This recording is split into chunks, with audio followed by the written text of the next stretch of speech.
What's up, guys? Welcome to another Final Fantasy XIV podcast, E3 edition. And on this episode, we got two special guests, actually, from my Linkshell. We got Galuizu, who's my Linkshell leader. Say what's up, Galen. Hey, guys.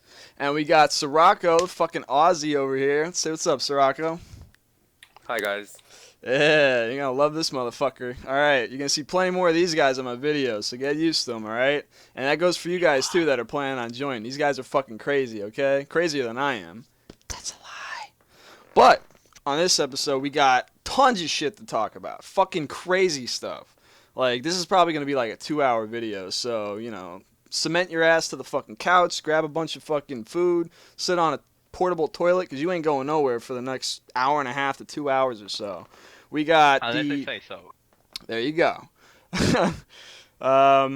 Okay, so we're going to start off with the intro into the Sony conference that occurred recently.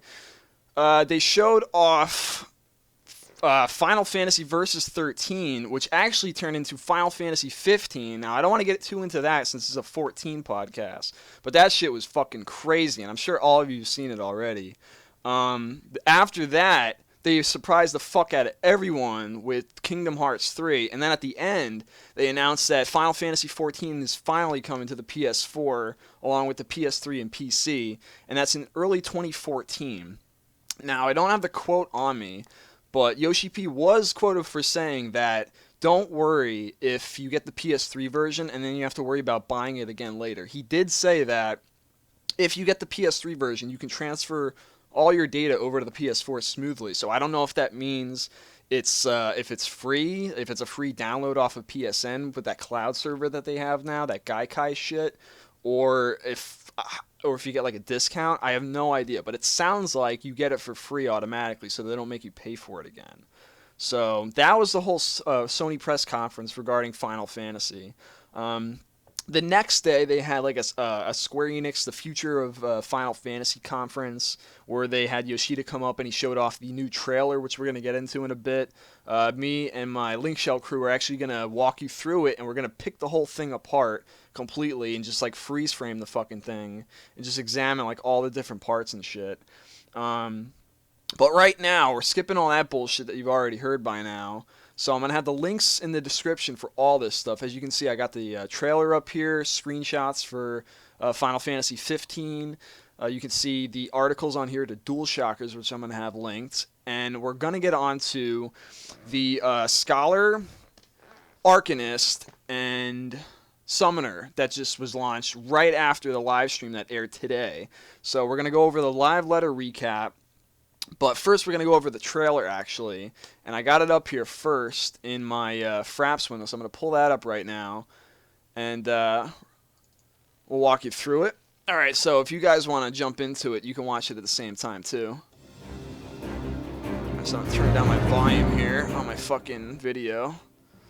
Alright, so as you can see here, I paused the video. You can see on the left-hand side, we got the Arcanist with the book sitting on there, on their hip. Summoner in the middle, holding the book out in this really badass position with this crystal attached to the top. So I'm guessing that's their relic weapon or something. I have no idea. And then on the far right, you can actually see the Scholar for the first time in the game, which looks a lot like the Final Fantasy XI Scholar outfit, but in like HD, with a book as well in the same position they're holding it in, but a different book. So I don't know if that's also a relic weapon, or if it's just a different type of grimoire, or if they're both... Summoner and Scholar both get different, unique grimoire relic weapons, so I'm not sure. So if we continue playing with the video, this is somewhere in Leonesaurus they're recording this in. I have no idea exactly where. So we have the Arcanist first, where you see the wind blowing with the hair. They put the physics in now. With the summoning animation, you can see Carbuncle coming out, just like in Final Fantasy XI. Now we switch over to the Scholar, which is this really badass animation pulling the book out and casting with these orbs that float around, writing inside the grimoire, summoning a fairy, which is actually, if I pause here, all three of them are pet users. So Arcanist gets Carbuncle, Scholar would get this new fairy, which a neat little thing is the art artist behind Final Fantasy XIV, which is Akihiko Yoshida. He also did the art behind the other Japanese exclusive, Bravely Default Flying Fairy on the 3DS, which is now coming to North America and Europe. And since it's about fairies, they were joking around on the live stream that doing a fairy for 14 would be nothing different. It's familiar territory for him. So he designed this fairy as a helper, which I think it works like a healer and has different forms that it can take on. It does. So, it takes on like different colors, different looks, and it has different abilities, sort of like with Carbuncle, going from like tank. I think it said something about moods too, but Yeah, something like that. I think in the whatchamacallit, the article, they list all the bullet points that they went down. So after the video plays, we'll go straight down the list on the Dualshockers article, and we'll just list them all off and examine them. So the fairies here that comes out from the Scholar, and works sort of like a healer. Now we switch over to Summoner, who comes out with like a mini essence of like what Ifrit is, which is like a floating body with hands with freaking horns and just goes straight into like a mini hellfire, which is fucking insane. And if I pause here again, you can actually see all three of them standing with their pets side by side. You have the Arcanist sitting down with Carbuncle, Summoner standing up with the they're called what were they called? Eggies, I think they called them at. Yeah, Eggies. So we got it's the a reference to Final Fantasy XII. yeah, so we got the Ifrit Eggy standing behind the Summoner. We got the Scholar in this badass position with the fucking book, with the fairy right over his shoulder. It looks really, really awesome. And then it zooms out. I'm guessing we can expect to see a different version of these eggies, that you call it. Yeah, so For, they were talking about having like Titan would be like a tank Eggy. So Ifrit would be like a DD of some sort, maybe like a DD/caster. Because it can do like Hellfire and shit, and then I guess like claw swiping animations because of the long claws that it has. Okay. And then the Garuda one they were saying is more like a caster. Okay, so it do like wind attacks and stuff. I'm sure Shiva and Leviathan and the rest of them would come later, but they said for right now those are the ones that are confirmed. I'm sure they'd work in a similar way. They didn't say how you obtain them. They didn't say if you have to beat the primal in order to get them, or maybe you just. I'm guessing that's how it works. Yeah. Well, that's they how, might want to keep. that's how it worked in 11, but Mhm. I don't know if there's like a certain quest you go on to learn how to use these abilities, or. They said like a few months ago that some primals you will be able to summon them, but these are not primals. Right. They're eggs.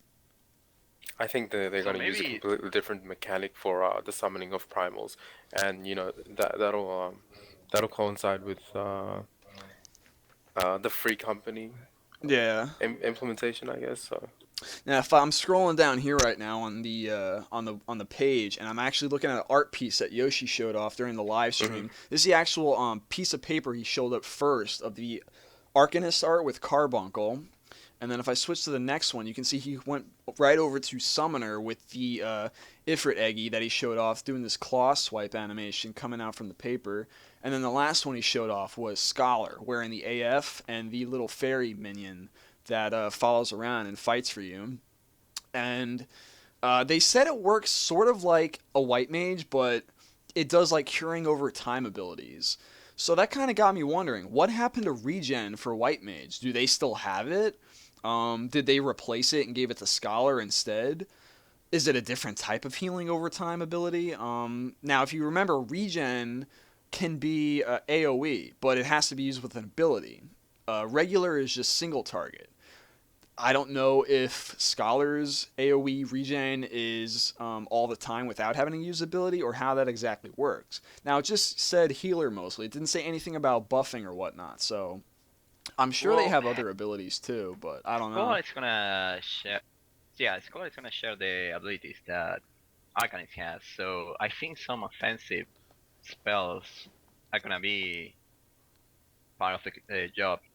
Possibly. And also another thing is if it's sharing Arcanist, those debuffs, like those dots, I mean, if all those jobs are basically being the same thing and intertwined, they'd have to share some of those offensive spells as well. So I guess we'll find out more about that. And there's a lot of speculation going on about I mean, you also need to consider that if they keep using the same system that it was in 1.0, using a main class at level 35 and a secondary class at level 15, which are going to be the classes for Summoner and Scholar.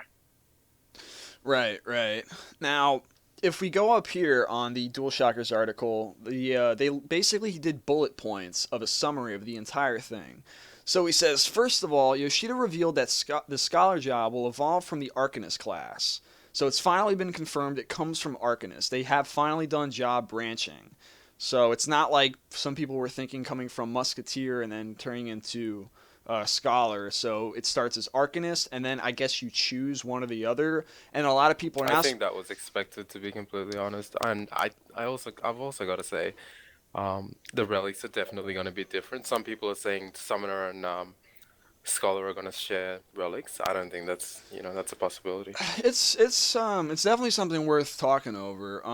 Another thing they were saying is that if you become like, okay, you're level 30, now you can become either a scholar or a summoner. Which one can you get first, one or the other? Well, if you pick summoner and you get up to level 45 and then you decide, hey, I want to level scholar now, does scholar become level 45? That's gonna depend on the jobs you have.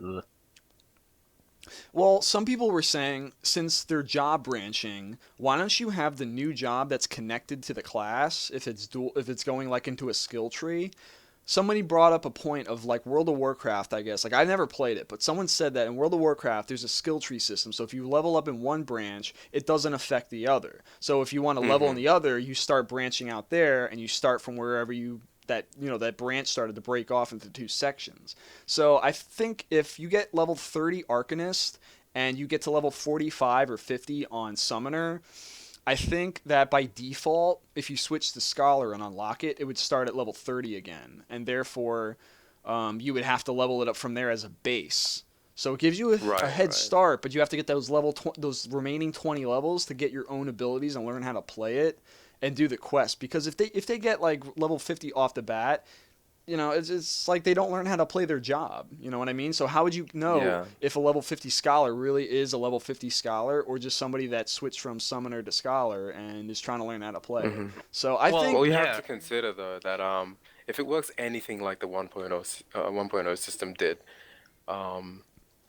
you'll be able to go into like level 50 scholar straight away if you have level 50 Arcanist. If you know what I mean. Still, you will have to complete the job quest. And remember, power level is no longer there, as far as we know. So people are gonna be able to use the experience from both job quest lines and get the Arcanist at level 50. All right, well, it's going to be going over speculation for a while until all we can do right now is speculate. Yeah, until they basically answer our questions, because I still have some queries of my own, especially with the thing we were just talking about. The next thing they say is Arcanist will, I think I got this right. In the future, players can expect multiple jobs to branch out from other classes as well. So they're saying this is going to become a norm for future if they ever come up with similar weapons for other jobs to borrow. Like, for example, the whole thing about the gladiators being able to choose from Paladin or Dark Knight, which we talked about. That was like the very first thing that sparked way back when. So it's finally actually coming to fruition. So that can actually become a possibility for Dark Knight to have an opening now.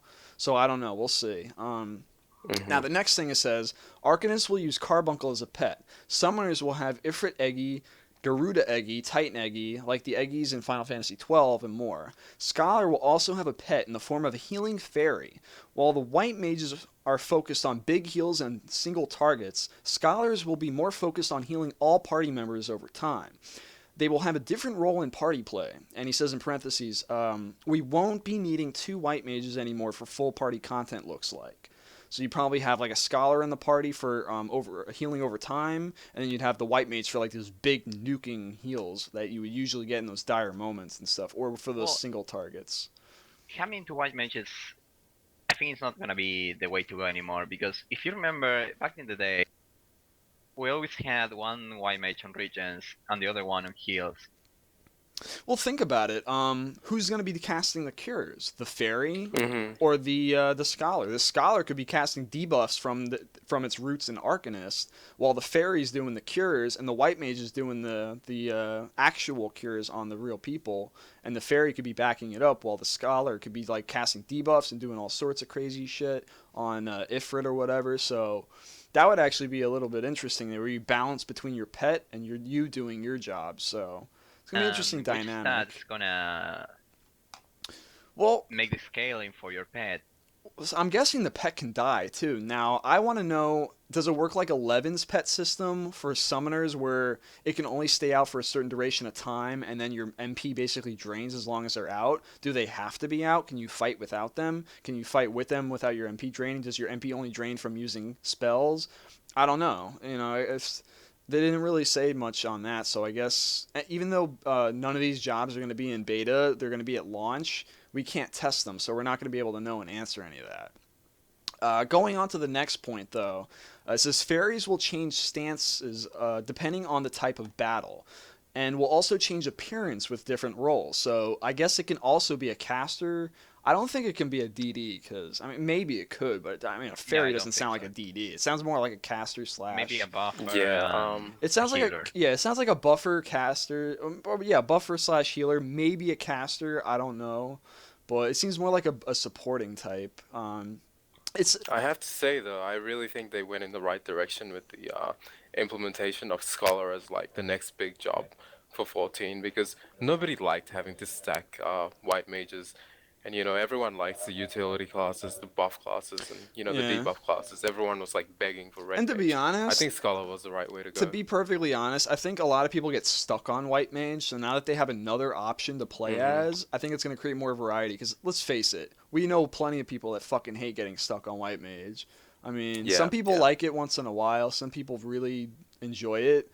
Other people just can't stand it. So I think having a scholar would actually maybe increase people's interest in healing from a different perspective with a little bit more abilities and a pet rather than just being Hmm. sitting there and healing. So the next point says Summoner's Eggies will have different roles as well. Titan Eggie will be a tank, Ifrit Eggie will be a damager, and Garuda Eggie will be a caster. We also learned that the team would like to release something in terms of new classes or jobs before the first expansion. They also hope to finish the PS4 version and the DirectX 11 PC client within the first year after launch. So they were saying that the DirectX 11 is working in tangent with the PS4. So as soon as they get the DirectX working, they can actually get the PS4 out sooner because that's what it's going to be running on. So Right, right. and also, not only that, but we're getting DirectX 11 for PC as well. So as soon as we get that shit, we can upgrade to a new client. We get higher res textures and all sorts of shit. So it's going to improve the game overall for people that were unhappy with the low res downgrade. So hopefully that actually lives up to what we had in 1.0 to some degree. That would be pretty cool. But I don't know how much of a Hmm. change it would actually be. The next one says the city-states of Ishgard will come with the first expansion, but there will be a quest line leading up to the opening of those gates to let players learn about the city and its inhabitants. In the stream, it actually said that after you beat the main quest with like the Empire and the Primals and all that stuff that is showing in the trailer now, there's another series of quests involving Ishgard and the dragons that they battle against with the dragoons and all that stuff in the lore. And as soon as you get to like the very pinnacle at the end where they're about to trust you and accept you into their city after helping them, the gates are going to open, but they open right at the start of the next expansion. So that is basically going to be in the game after or around launch, and the opening of Ishgard and going inside will be at the first expansion. So that's all going to be interconnected. You don't have to wait 2 to 3 fucking years for that place to open. So it all puts it into perspective, and you can finally get in that freaking city and see what it's like. So That's really cool. That's definitely something to look forward to, especially for the veteran players. I guess we're always waiting for like new content and whatnot. So yeah, and I heard that like rumors way back. I'm talking about like back in 1.0. They were saying there's going to be huge scale content for Ishgard involving like dragon battles and stuff like that against like yeah, Nidhogg yeah. and It's like crazy shit. So they got a lot of really cool dragon models in the game I've been seeing. They ripped Yeah. one from Final Fantasy XI I saw in the data files on Hmm. 4chan. They got the ones that they showed off on the actual promo website. They got the one that you see in the benchmark, and then they got I don't know. They got like tons of other shit like they still have planned. I'm But expecting to see like iconic names like Vertra and Fafnir. Fafnir and Nidhogg and Yeah, I'm but sure they'll be in there. Like, I don't know. I'm gonna wait until I get to it. But there's something about classic Final Fantasy enemies I want to get to, Hmm. involving like skirmish and stuff. But I'll see if I can find that bullet point. It says the Fisher class will come with Beta Phase 4, and it'll be something that will work in a relaxing way, like communicating with nature. The job will be based on choosing one's rod and bait depending on several factors. While fishes won't be very valuable, there will be achievements and perks for catching large ones. So he was basically saying they wanted to lower the valuable, uh, I guess, guild percentage to each fish because RMTs would probably abuse it or something. So in order to Yeah. avoid that, they lower the value on it because there was a lot of RMTs that would sit out there and just bot the fish and shit and sell it, along with like a lot That's of other something stuff. that that's something they would have just learned from 11, like straight away, and that's something Yeah. they've. Now there's some I think that's the people. reason they're redesigning it and waiting till Phase 4 to Yeah. release. So I mean, there's this one guy in the forums that's like really like into fishing, and he's like pissed that they didn't talk about it at all, hmm. or they didn't have it available in Phase 3. But hopefully it's something really cool. Like I know it's not going to be like Legend of Zelda fishing or something. They said it's not going to be like Harvest Moon where you like gotta wait for the right moment to press the button and you catch it. I don't know exactly how it's going to work, but hopefully whatever it is, it sounds like it's already better than what the fuck we had in 1.0 because that shit was fucking abysmal, man. You know? Honestly, I think the only now reason that they're taking so long to get that to get the fishing minigame out is the fact that they're working on like a bot-proof sort of system, something that people can't just, you know, bot. I guess that's the easiest way to say it.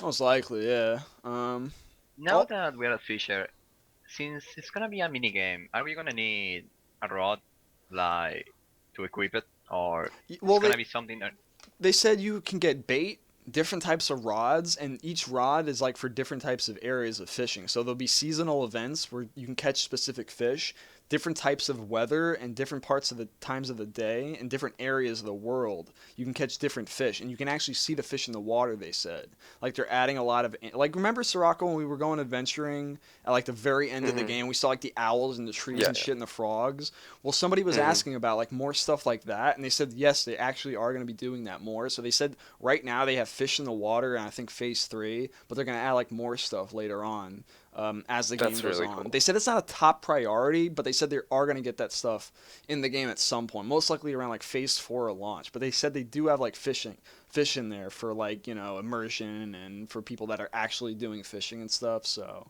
you're not just Yeah, like yeah. fishing up invisible stuff or whatever.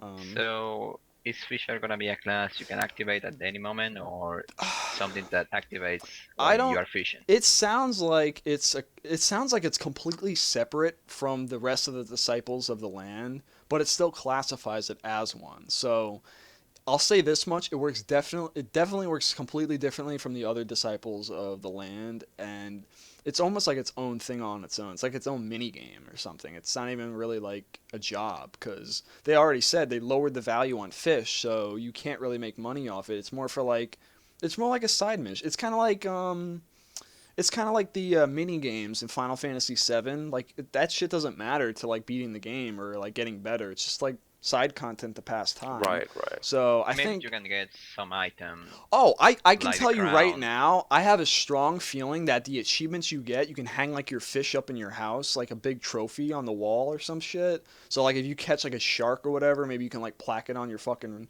in your free company That's kind hall. of cool. That's an idea. Or like I don't know, like some crazy Final Fantasy fish or whatever. I don't know. But anyway, moving on. Can we nail Sirocco to a Jared, just wall? before you keep going, But in Beta Phase 1, I mean, you played plenty of Beta Phase 1, so did you actually have to equip a hatchet to Can we talk um, about to that? gather, basically? For yeah, it was basically like equipping any other weapon or something. It's Right. You have to wait until you're level 10 because you can't unlock other jobs until you're level 10. Like, it doesn't open the armory system until then. As soon as you hit level 10, you can go to any guild hall that you can approach that's accessible in the game, which now that it's phase 3, you can go anywhere. Anyway. Yeah. So, with the exception of Fisher and Arcanist, of course. You can basically choose anything you want. So let's say you wanted to become a miner, and you start in Gridania. You get level 10, you go to ul'dah, you go to the guild, he gives you a weathered axe, you just equip it, or you put it into your slot, and then you press select, and bam, you instantly become a miner. So it's just like it worked in 1.0, but it's a lot faster. And they're having this this fucking whatchamacallit thing. What is it called, Galu? The armory board. It's armory something now. They renamed it to. Is it armory board or is it armory? I don't remember the name. Armory something. It was called the armory board, but they renamed it to armory whatever. And you can basically store 25 items per slot, and it holds up to like 100 and something items. So it's basically like a retainer on your ass that you just carry around. Okay. Okay, but it says between the end of phase 4 and early access, there will be only between 1 and 3 days of downtime. So as soon as beta phase 4 ends, there's going to be like 3 days between that and launch. So that's basically what that was saying. With housing, there will be several permission settings to allow entrance to other people.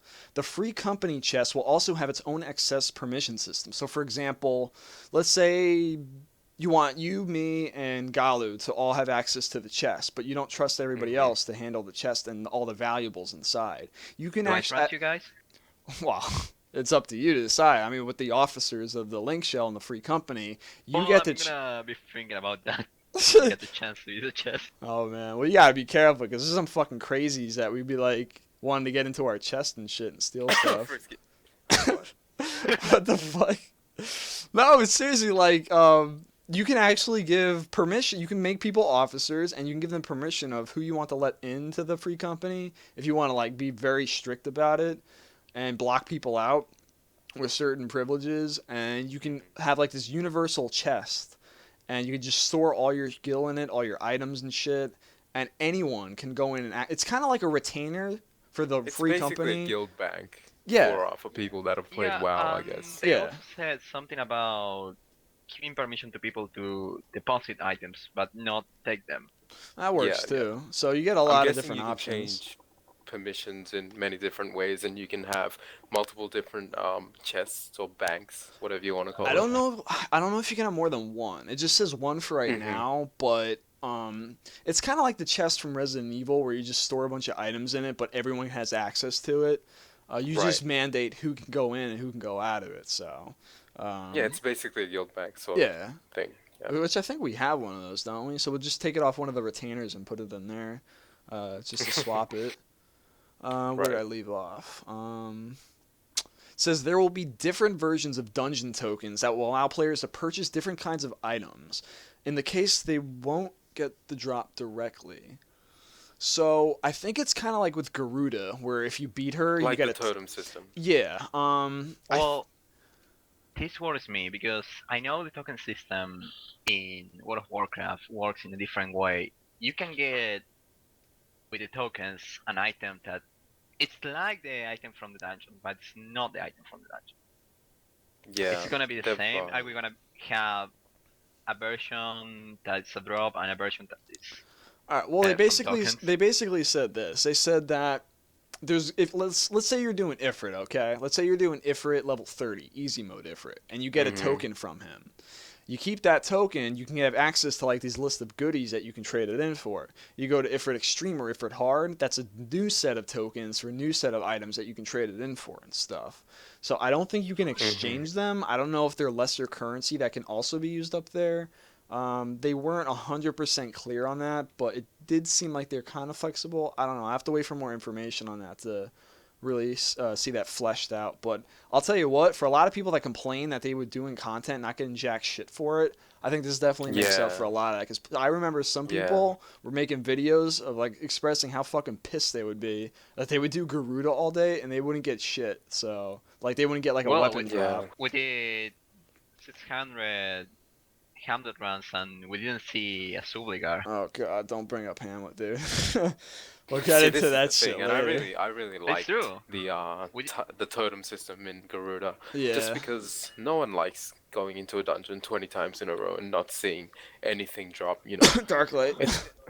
And that's why the Garuda system just worked so well.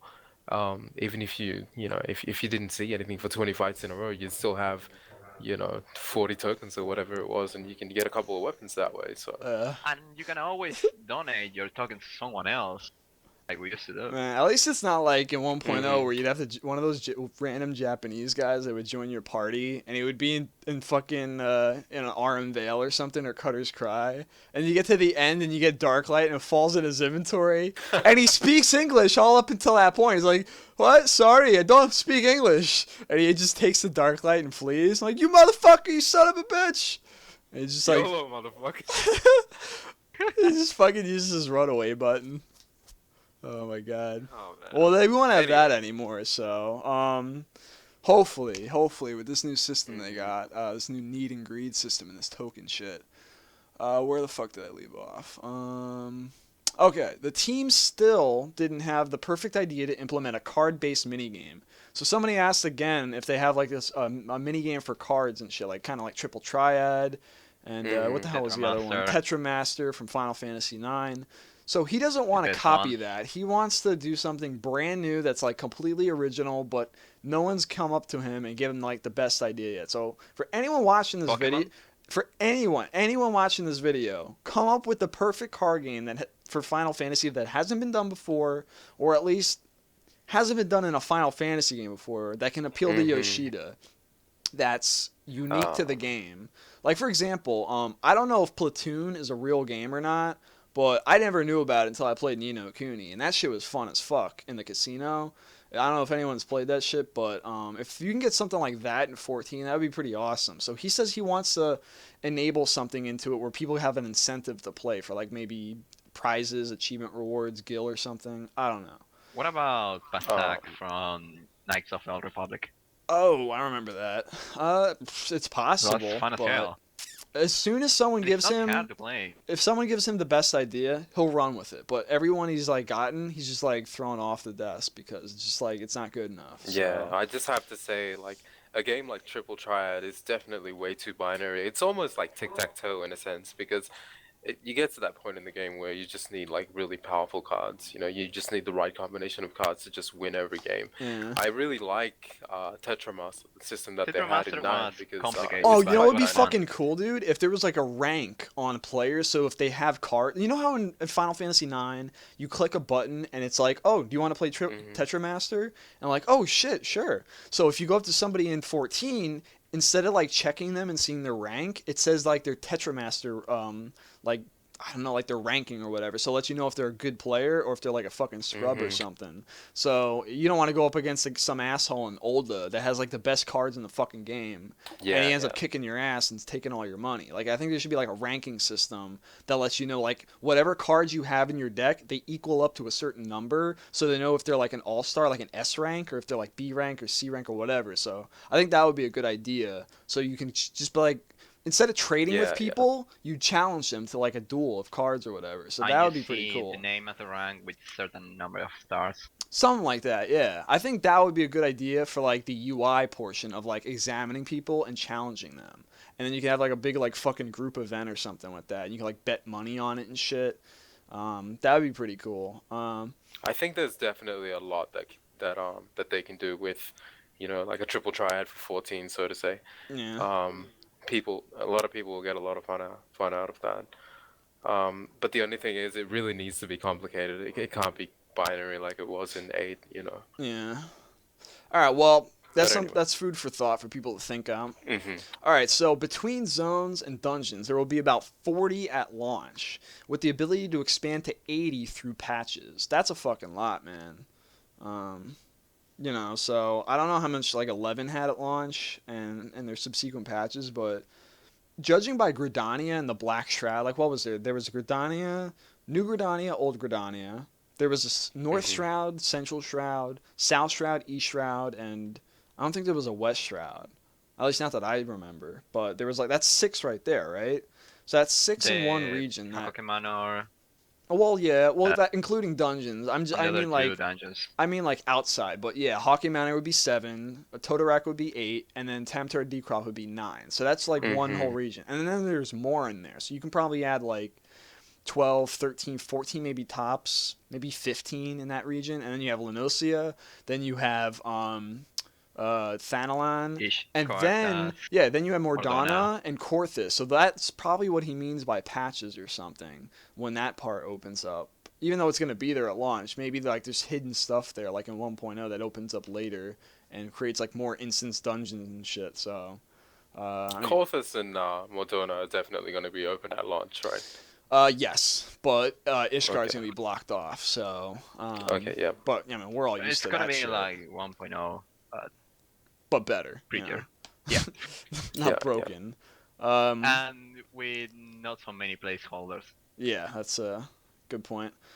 Okay, so it says the next thing is there will be both instance primal battles, all right, in which a light party or a full party will take on a single primal that will have different modes. So basically like Ifrit Hard, Ifrit Extreme, Garuda Hard, and Good King Mogomog, the 12th. There will also be Fate Primal battles. For instance, Odin or Behemoth, in which everyone gets together and fights together. They will also have different phases. Now listen to this shit. This isn't mentioned in his article, but I remember this as clear as day in the live stream. This shit got my balls tickling, okay? Now listen to this. Okay, so remember I was telling you about the whole Odin thing where like, let's say he's in the Black Shroud, he's just like pacing on his fucking horse, okay? He's like, people were saying he looks kind of small, right? People were saying that in the forums. I was like, yeah, why were people saying that? Like, he didn't seem that small to me, but people were saying he looks small. And the funny thing is, Fern Hollis, who was the guy next to Yoshi translating and stuff, he did something. He gave this cue like, yeah, he did look small. And then it clicked in my head. I was like, oh, shit. The size of Odin grows every time you defeat him. He gets bigger and stronger. So that's what they meant by the whole thing. Every time you beat him, he grows in size. So, like he was saying... He was going to get stronger, but yeah. He didn't say anything about the size. Well, I didn't know that either until like people pointed out the size thing in the video. Like even Fern Hollis was saying like the size. Like he recognized that. So I was like, wait a minute. So it got me thinking. I mean, I could be wrong, but... if you haven't noticed in the beta, they've been fucking around with enemy size levels a lot lately, so they're really into that shit. So I would not be surprised if that happened. Like you see a giant Odin just Zantetsuken the fuck out of like 50 people. Mm-hmm. You see that one Linkshell on the far right that dodged it. They're like, all right, guys, let's take this motherfucker. So I don't know, that's going to be hilarious, because he even said the same example I brought up in one of my previous videos about like, oh, there's like 60 people, there's like fucking 50 noobs and like 10 hardcore players, and they're all going after friggin' Odin and shit, and like he just turns around and Zantetsuken's the fuck out of him, and it'd be pretty crazy. And then like he was saying there's like phases and shit, so what if you knock him off his horse? What if you incap his horse, kill the horse, he falls off, and then he goes like Sephiroth on your ass with the fucking katana, and he just does like these slashing shits and shield. It's fucking nuts, man. That's definitely a possibility. So because we've seen Odin on his feet in 13, so I mean, he's not always on his horse. That'd be pretty sick, man. The horse and Odin are different models. Well, they said that Behemoth also, if you damage the horns, it'll basically lower its defenses, making it weak, and then you can kill it or whatnot. Because I guess if it has its horns up, it's basically like invincible. Kind of like with Betrol and Desimol Darkhold, where you had to get the shield down, otherwise you do zero damage. So there's incaps. Remember we were talking about like, fuck, I wish they brought the incaps back from 1.0. Yeah. Well, there you go right there. They're saying that like shitty trash mobs won't have them, but like Odin, incap his horse.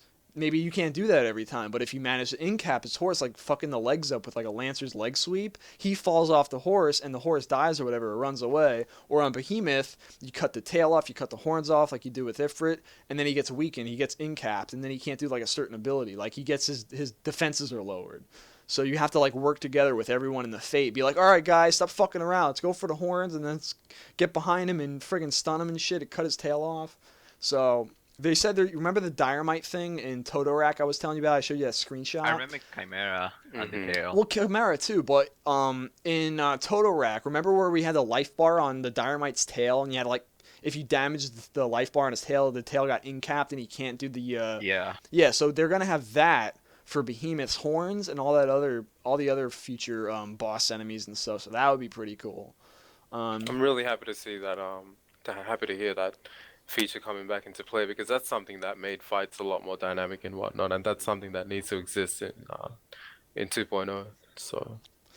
All right. So the next one says skirmish type battles will come back, but this time they will feature famous Final Fantasy bosses.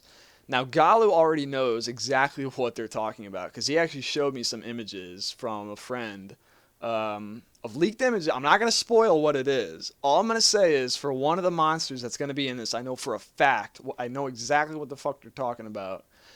If anyone's played Final Fantasy VI, okay, it's a certain enemy in that game, a silly enemy you'll probably recognize, and he's going to be in this game. I'm not going to say who he is.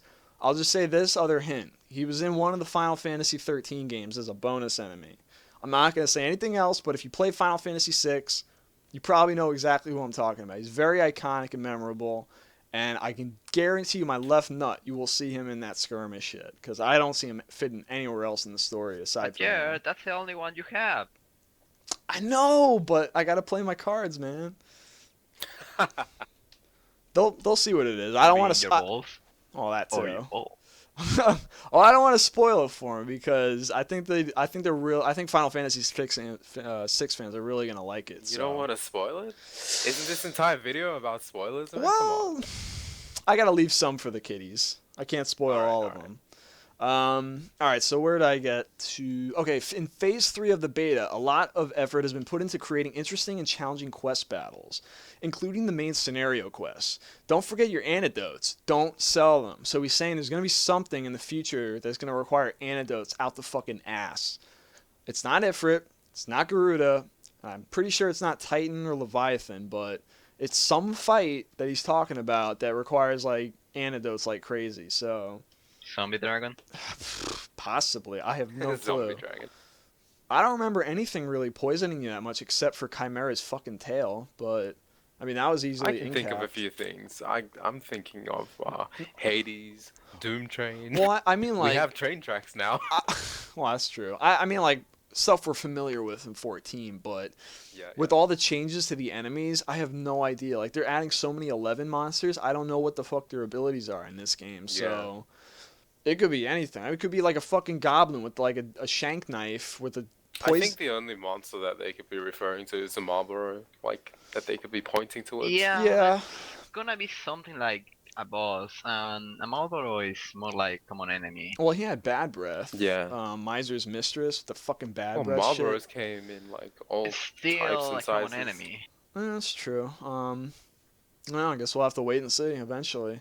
Yeah. It's something. Yeah. Well, as soon as you find it, you'll know right away, I guess. All right, so the next one says Chocobo Bardings will be craftable alongside custom parts for Magitech armors as well. That's really cool. Custom parts. Okay, so I mean, let's think about this here for just 1 second. We all know Chocobo Barding was originally supposed to be used for combat, but then they switched it to the tree skill system, making that the armor is basically just for show. Okay? So we still know you can use your Chocobo in combat. Magitech armors, why would you create custom parts for that? Just for looks? Sure, but I think it might be hinting to something else. I mean, everyone saw in the end of an era trailer that those fucking Magitech armors load up energy blast and they fire that shit. I'm just gonna say something. It's called Magitech armor and not Magitech mount for a reason. There you go. So I don't know. I have a feeling that you can use them in bat like a mech or something. I don't know how extensive it could be. Hopefully. I don't know. I doubt you can use it in a primal fight. That would be fucking I'm guessing like, it ridiculous. has a lot to do with the the PvP battles that they've got planned for like guild. Yeah, well, versus also guild- not not only guild that, versus guild, but well, think about it. Like those large-scale battles, like in the CG Mhm. trailer. What if you could do that or something? Those huge fucking Maybe the battles. magic armors can be like battering rams or They just fire at each other. They'll have different loadouts and Yeah. customizations you Artillery. can stick on. Yeah, you can have like a new engineer class, like craft shit for them or something, and they can like build like missiles and stuff. And you can get better graded like S rank missiles or fucking energy beams and plates that you can stick on for better armor. And you have like them as like your back runners that fire shit. They're kind of like your Sherman tanks. You stick one, you get in a 24-man raid. You get like fucking 4 of them things on the battlefield. You stick them in there. They have their whole cooldown loadout for like missiles and energy beams, like shit ripped from Final Fantasy VI and any other Final Fantasies that use them. And then you have your troops, like your dragoons, your paladins, your warriors. Basically, just reenact the whole scene from the End of an Era trailer. So they're kind of. Or it could be just purely aesthetic. It's really hard to Exactly, say. It's only speculation exactly. at This is point. pure fucking speculation. I'm just Yeah. pulling this shit out of my ass. I have no they're idea. not gonna do that. They probably won't, but Yoshi P did say he is very much on board for putting in chocobo mounted combat. So think I about don't it. think you can say that they're not going to do that because He also if you remember said- from the very early concept art, there was like quite a few, artworks depicting groups of people setting up sieges on, various locations and such. I think you know what I'm talking about, Joe. Yeah, the large scale PvP and stuff they had with that giant Yeah, wall so- and stuff. Sure. Yeah. Yoshi also said something about having a quest line for the Magitek Armor, and with that quest line, you were gonna be able to improve it. Yeah, and learn how to use it and everything. So it's got a whole story attached to it. It's not just like Anything could happen. yeah, it's not just like getting your chocobo license and then just popping on that fucking bird and riding around. Wait, you need that? Well, you already have yours. You just have to join the Grand Company again, and then you basically have. Well, you don't even have to. You basically get your chocobo right off the bat. No, Ju- no, but you need a license? What do you mean for the chocobo? Yeah. Yeah, you had to end up buying it from the Garrett Company Yeah, for but a you certain already- number of points. Yeah. No, but you're yeah. gonna joke. Let's keep going. All right. You fucker. Fuck you. All right. Well, anyway, moving along, we got. Fuck Yoko. The team is thinking about implementing a mentor system with free companies. So kind of like we were talking about with getting people from, I don't know, recruiting new players that haven't played the game before. There's a mentor system saying like if you recruit new people into your free company, I guess there's a ranking system that benefits from getting new people leveled up, and somehow it factors into Maybe it levels up that's your free gonna work company. with the what's the level of it? The level level sync. There you go. Yeah, that actually is a good idea too. With the level sync, you can level down and you can help people in the free company and teaching them how to play and stuff. So I don't know how that's gonna work. And you can actually build your own barracks in your free company and use it as like a training ground for like testing on dummies and stuff. Maybe you can train them in there or something and get points for your free company. And your free company ranks up, and I guess it gets more Or we privileges. can use a lot of us. That too. It Mounted. sounds to me like they're giving Linkshell leaders a lot of control over like titles and what Yeah. people are allowed to do and what they're not allowed to do. The only and such. thing So is- that's really cool. The only thing is you don't want to get stuck in a link shell with a fucking asshole, because that's gonna be like Adolf Hitler all over again. It's gonna be like Yeah, a pretty tyranny. much. Did you call me? What the fuck? Alright guys, you didn't hear that. Moving on. A system to combat RMT is in the planning phase. So that was going back to the whole fishing thing we were talking about, Yeah, eliminating yeah. that. The relic quest hasn't changed that much. But it's going to be a lot easier than in 1.0. It'll still be challenging, but there won't be any more Hamlet defense to do. Thank you. Thank fucking Christ. We got it all done, my so God, it I doesn't mean Yoshi. it doesn't matter for us because we got it all done. But for someone like Silverian that wants to get like his paladin or something, he doesn't have to put up with that crap now. So he's probably gonna be laughing at us because we spent all that fucking time trying to get the goddamn seals, all Well, 91 of he's I'm them. the gonna be laughing at you too. Well, we had 91 of them. We had to fucking And get I'm for laughing so at many you guys people. because I have my relic. All right, fuck you. The relic quest. Okay, so that hasn't changed much. Basically, the Hamlet defense is out. The Ifrit fight has been rescaled for the new combat system, and I don't know what else has changed. I don't know if the speed runs are still in Arm Vale. I don't know how much Arm Vale has changed. I don't know how much Cutter's Cry has changed. They said that The dungeons are gonna be bigger, so Probably. If it's anything like the Ifrit fight, I'm sure it's going to be very similar, but obviously tweaked with the new combat. So we already know that shit. So if it's anything like it used to be, then we should have no problem, really. And then it just basically shows down below the scans that you can check out for Summoner, Scholar, and Arcanist once again, with the video attached. So I'll have that in the link in the description. And finally, moving on to our next topic, we can go from the Scholar to Live Letter that they went over, which we just went through. Now we're going to go to the Ifrit challenge, okay? So I'm going to actually pull up my video real quick. Oh boy. So, Sirocco, you got yours ready? Yeah. I'm pulling up the second one, not the first one. I got the one where they actually won. So I got this from Dr. Mog. He actually was cool enough to record this and upload this section specifically to YouTube. So I'm going to have the link to his channel if you want to check it out in the description. But right now you can see the Marauder with this cool like standby pose with the axe in his hand, wearing some I think it's like Cobalt Cuirass type set he's got on with red tint on it. He's got a full party. Now you see they have Strength, Vitality, Dex, Intelligence, and Mind all as bonuses above their full party icon. That means that for every job that they have, they get the bonus stat. So if they have Dragoons or Pugilists, they get a Strength bonus. If they have like a tank, they have a Vitality bonus. If they have a Gladiator, they get a Dexterity bonus. Unless I think that's Archer that gets the Dex bonus. I don't remember. Obviously, Thaumaturge gets the Intelligence bonus, and Conjurers get the Mind bonus. So those bonuses, as long as you have them in your party, they give you extra stats to what you normally would have in a full party group. And in a light party, you get like half of what you would have in a full party. At the top of that, you see the limit break bar. So you only see 2 bars. The reason you only see 2 is because there's only up to level 2 limit breaks in beta phase 3. There's actually 3 bars in the launch for up to level 3 limit breaks that you would get. So they're actually going into the Bowl of Embers right now. This is the level 30 easy mode Ifrit. This is not the hard or the extreme. So this is basically what happened at E3. They had this event where they had, I think it was like 16 machines. They had 8 people on one on like PC, and then they had 8 on the other playing on PlayStation 3. And basically the challenge was, and I'm sure everyone watching this video has already seen the live stream that I linked them to in the previous video. You've all seen it, but just to rehash for people that missed it, this was basically if they can beat Ifrit, okay, they got like a free polo shirt, a Chocobo icon, like a Chocobo stable sticker. They got this bag that was in one of the previous blogs that I did that went over, that had like Final Fantasy XIV on the cover of one side and Lightning Returns Final Fantasy XIII on the other. So if you beat Ifrit, you got all that shit. And if you lost, all you got was like the bag and a sticker, I think. You didn't get the Polo Meteor Survivor t-shirt. So right now they're basically damaging him up.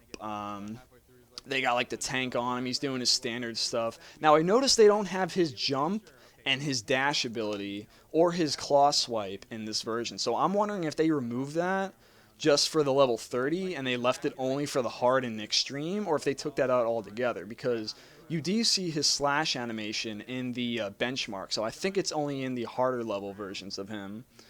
So I don't know if you can still break off his horns either, because those used to be incapable to break off both horns to reduce his regen. don't remind me that. So yeah, you can now a lot of people on the forums were saying that they can still notice input lag with the cracks on the floor and shit. Did any of you guys read that? Do you guys check up on that? With people saying that they were still noticing like sliding issues and people getting hit by plumes. A thread in the beta forums and one on the Lawson forums, but they're not there anymore. Honestly, I'm expecting all of those issues to be fixed by the launch of Phase 3. And I think that's the reason they delayed it for so long. A lot of people were complaining about, sliding during weapon skills and stuff. So I have faith that they'll have it fixed by now. Now they're all going after the fetter right now in my video. Basically, the first time they tried doing this on the first day, they all fucking completely failed and did not go for the fetter. And the Hellfire from Ifrit actually ended up wiping all of them. So right here in the video, they actually did not have enough palms to put on my face. But anyway, go on. They ended up getting it successfully here.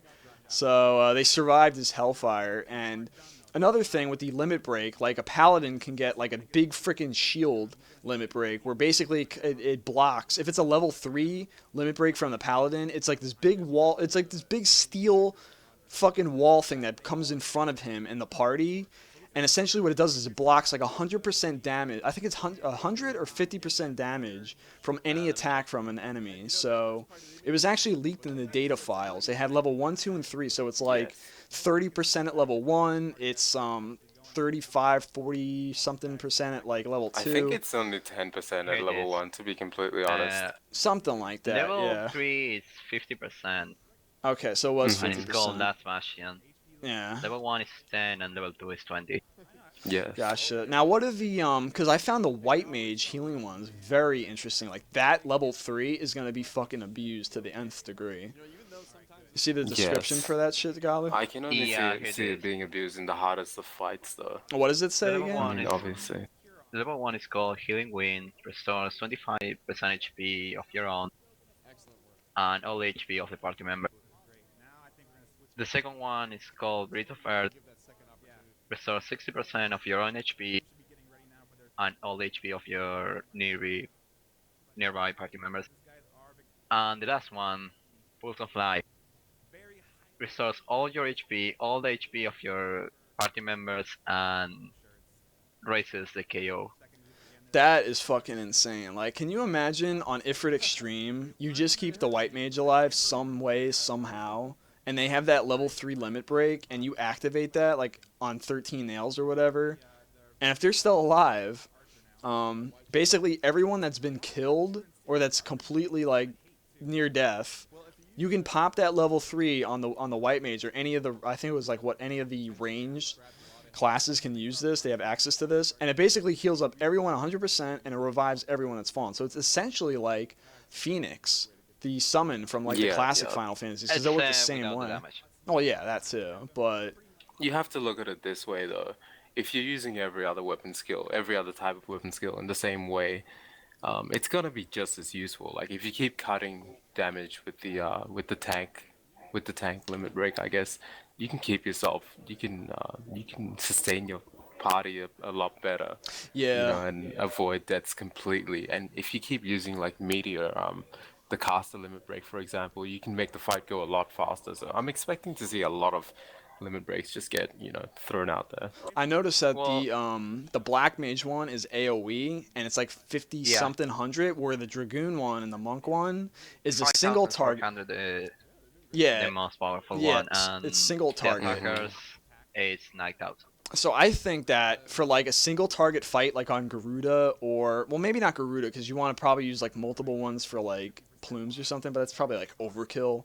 I would say like on Ifrit, you use the Dragoon's Omni Slash, and that does like a serious amount of damage. Or well, think about it like for a fight like Betrayal or Chimera, like for like multiple enemies, you pop that fucking meteor, it just kills everything in sight with 50 something hundred damage, 5,000 something damage to all enemies. The only problem I see with the limit breaks is gonna be the hate. Yeah, I don't know. How does it reset hate for you? Does it not build? They haven't talked about how MC's gonna work in regards to limit breaks. That's a good question. I did not even think of that, dude. I honestly did not even think of that. Because what if the white mage affect battle in the same way? No matter how good the tank is, if you deal 9,000 damage with any DD like Dragoon or Monk. Wait a minute. What if?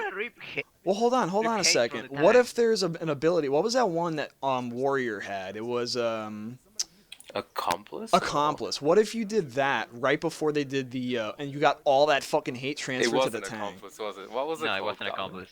It was something. I know exactly what you're talking. We used to use it in. I can't believe we've forgotten this much about the game already. It's been 8 months. Yeah, it has been a while. We used to use it in Moogle, and we did it a couple times in Cutter's Cry. I forget the fucking name. I think it was Accomplice, man. I don't know. No, it was similar to Accomplice, but it wasn't Accomplice. Well, it was whatever it was. It was an ability where essentially, if you targeted like the archer on coin counter, and the archer basically had this ability fused onto them, linked to the tank. Collision. Collusion. There we go. Collusion, yes. Collision. And if the archer or the black mage did this big fucking spell on an enemy, with that ability attached to them from the tank, it would get transferred from the attacker to the tank, and they would get all that hate transferred to them. So I'm wondering if you could do that. It's basically accomplice. Yeah, so that's the end of the Ifrit fight. I just wanted to show you like that and just do some commentary over it. Going on to the blog section, okay? So let's get past this part. We got a lot of fucking blogs to go over, so you guys can probably sit back and probably just chime in with some opinions and feedback or whatever you want. I'm gonna try to read through this one as usual and get through it the best I can with some side commentary. So the first one of many this is basically chronicling from the start of E3, which I think was Monday, all the way up to today, which is Thursday, I believe. Soon to be Friday in 10 minutes my time. So the first one's called The City of Angels. This is June 9th, 2013. It says, "Hello everyone, Fern Hollis here. A few hours ago, the Final Fantasy XIV team touched safely down in sunny Los Angeles. For those of you wondering, this year's Yoshi P entourage consists of myself, Project Manager M, and Foxclon from the community team and service department. Not by any means listed in order of importance. On our way to the hotel, we passed by something that looked eerily familiar. And you can see in the picture here, which is crazy because now you can actually click on the fucking pictures and they blow up now, which is amazing. You don't have to do that control zoom in bullshit anymore. Whoa, this is like really zoomed in.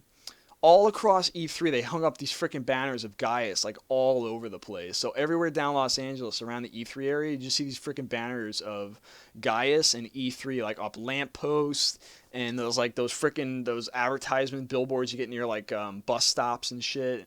So they really like went to town on advertising for this game in North America. So that's really good that they got LA guys. now belongs to the Empire. Yeah, there you go. Garland Mall took over Los Angeles, and next it's the world, which is pretty fucking crazy. But anyway, that's the one of the images that they showed. Down here is another one where it says, "Wait, did you miss it because you were driving too fast? That's okay, because Square Enix America has lined the streets with Gaius."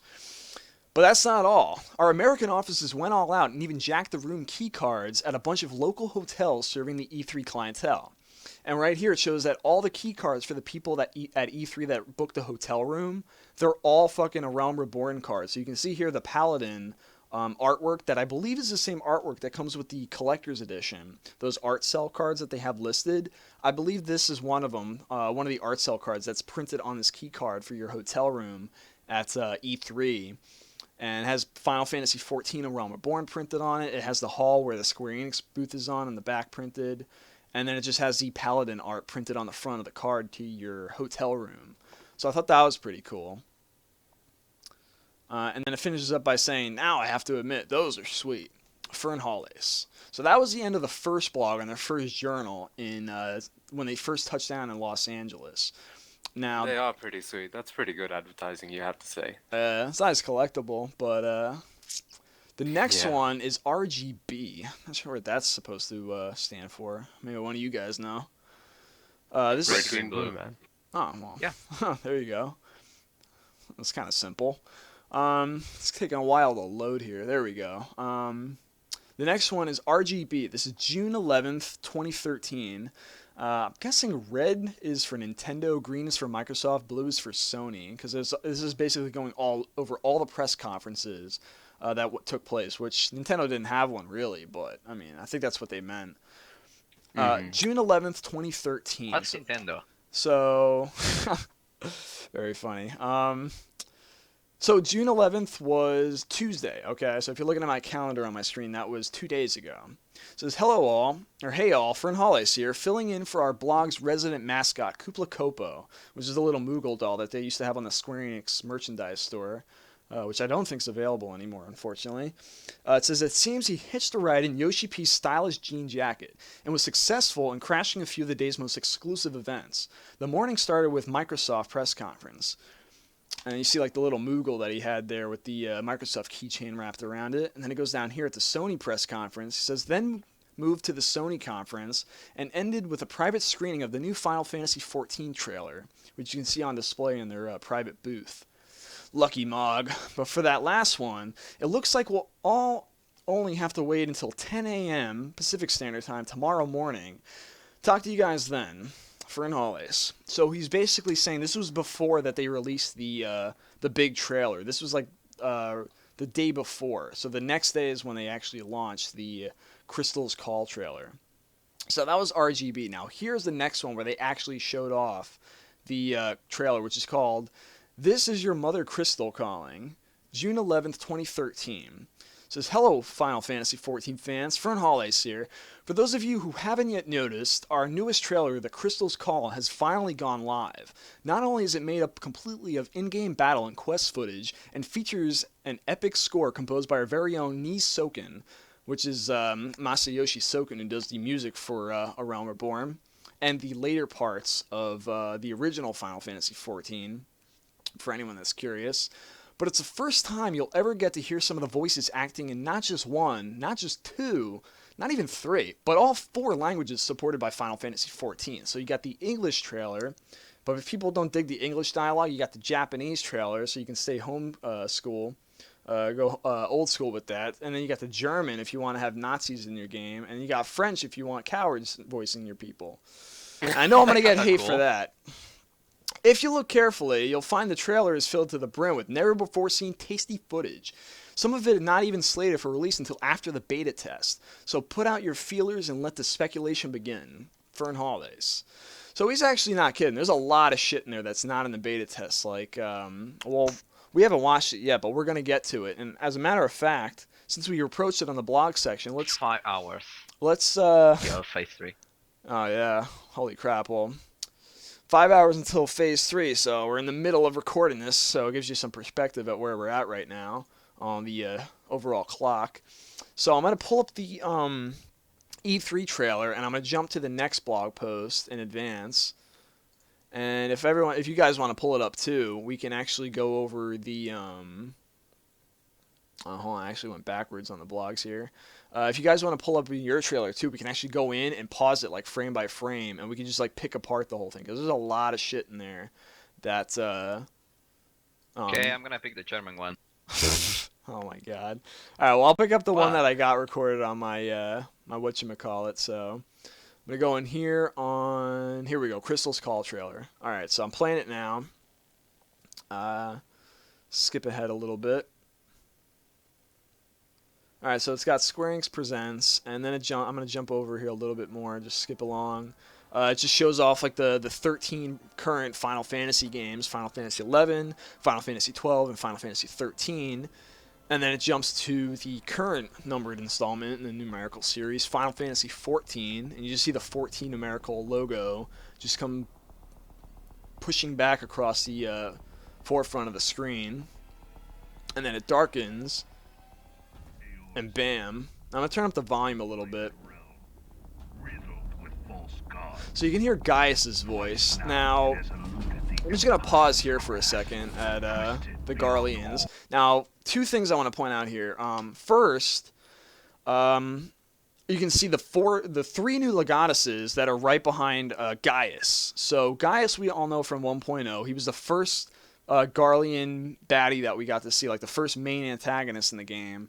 And holy shit, when I saw this guy for the first time, it was fucking incredible. Because basically, for like 3 months or whatever, you basically sit in there fighting raptors, grinding all day. And then you come and see this motherfucker walk out of center field with like gun blades and shit and wrist cannons and freaking nukes and stuff going off. So this guy was like fucking awesome in a can right off the bat when he entered the screen. The only thing was he was never used after that point in time. When Yoshi P came on with the Grand Company stories, you started to see him actually resurface again with the story being continued in a new direction, so to speak. So he kind of still went on the back burner. He wasn't really a main character yet. He was kind of in the background arguing with Nail with the Meteor Project. And with Nail out of the picture from the original game, if you played it, he actually went kaput. And then Gaius became the main antagonist now that Nail was out of the way. Now, you see for the first time these three new Legotuses, this big brutish one that's obviously a Roganin with these two freaking great shields that are mounted on his wrist blades or his gauntlets with these giant bull horns coming out of his head. The far right, you got this hot-looking chick with this I don't even know. It's like the Space Channel 5 looking helmet she's got on her, like stormtrooper looking thing. And that white armor. Yeah, so she kind of looks like a little bit like a female version of Nail, which is pretty cool. So we got a female Sounds goddess. like an Ellison. Yeah, they actually. I think the one on the far left looks a lot like a Rogadin. I think Gaius. I always familiarize him with like a Highlander here or something. Nail, Yeah. we already knew was a Ellison, based off his emotes and shit. I think the other one next to him is either a pure or probably an Ellison, most likely, based off their stances, and she's probably an Ellison No, too. another Ellison. So he basically looks like the standard Castrum Novum looking red dude, but with like a different helmet. So looks like a Monster Hunter helmet or some shit. I don't know. But they're pretty badass. They're very unique. They're original. People are probably going to automatically be like, those are the judges from Final Fantasy XII. Which they're not, but they do look a lot like them. So they're but they're legatus's. They're not judges. They're legatus's, which are like lieutenants in the Imperial Army. Is the equivalent of what they are. So Gaius. Actually, more like generals.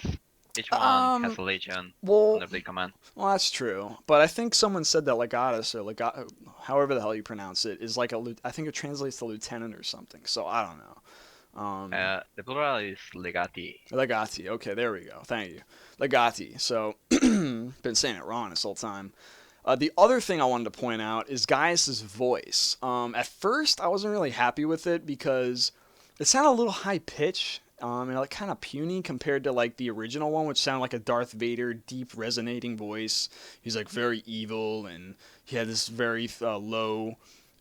Sinister type, like I'm gonna chill in the back and just like fire off my fucking cannons type like attitude. But after watching, you haven't heard his Japanese voice, have you? No, but I do know that he is voiced by the Judge Galbraith from Final Fantasy XII. He's the same voice actor. More badass. So yep. I got to go back and listen to that sometime. But I actually, after listening to the trailer again, I do get used to his voice, and I kind of do like it. So. It's not bad. It's not too bad. Yeah, so going along here with the trailer, you see the...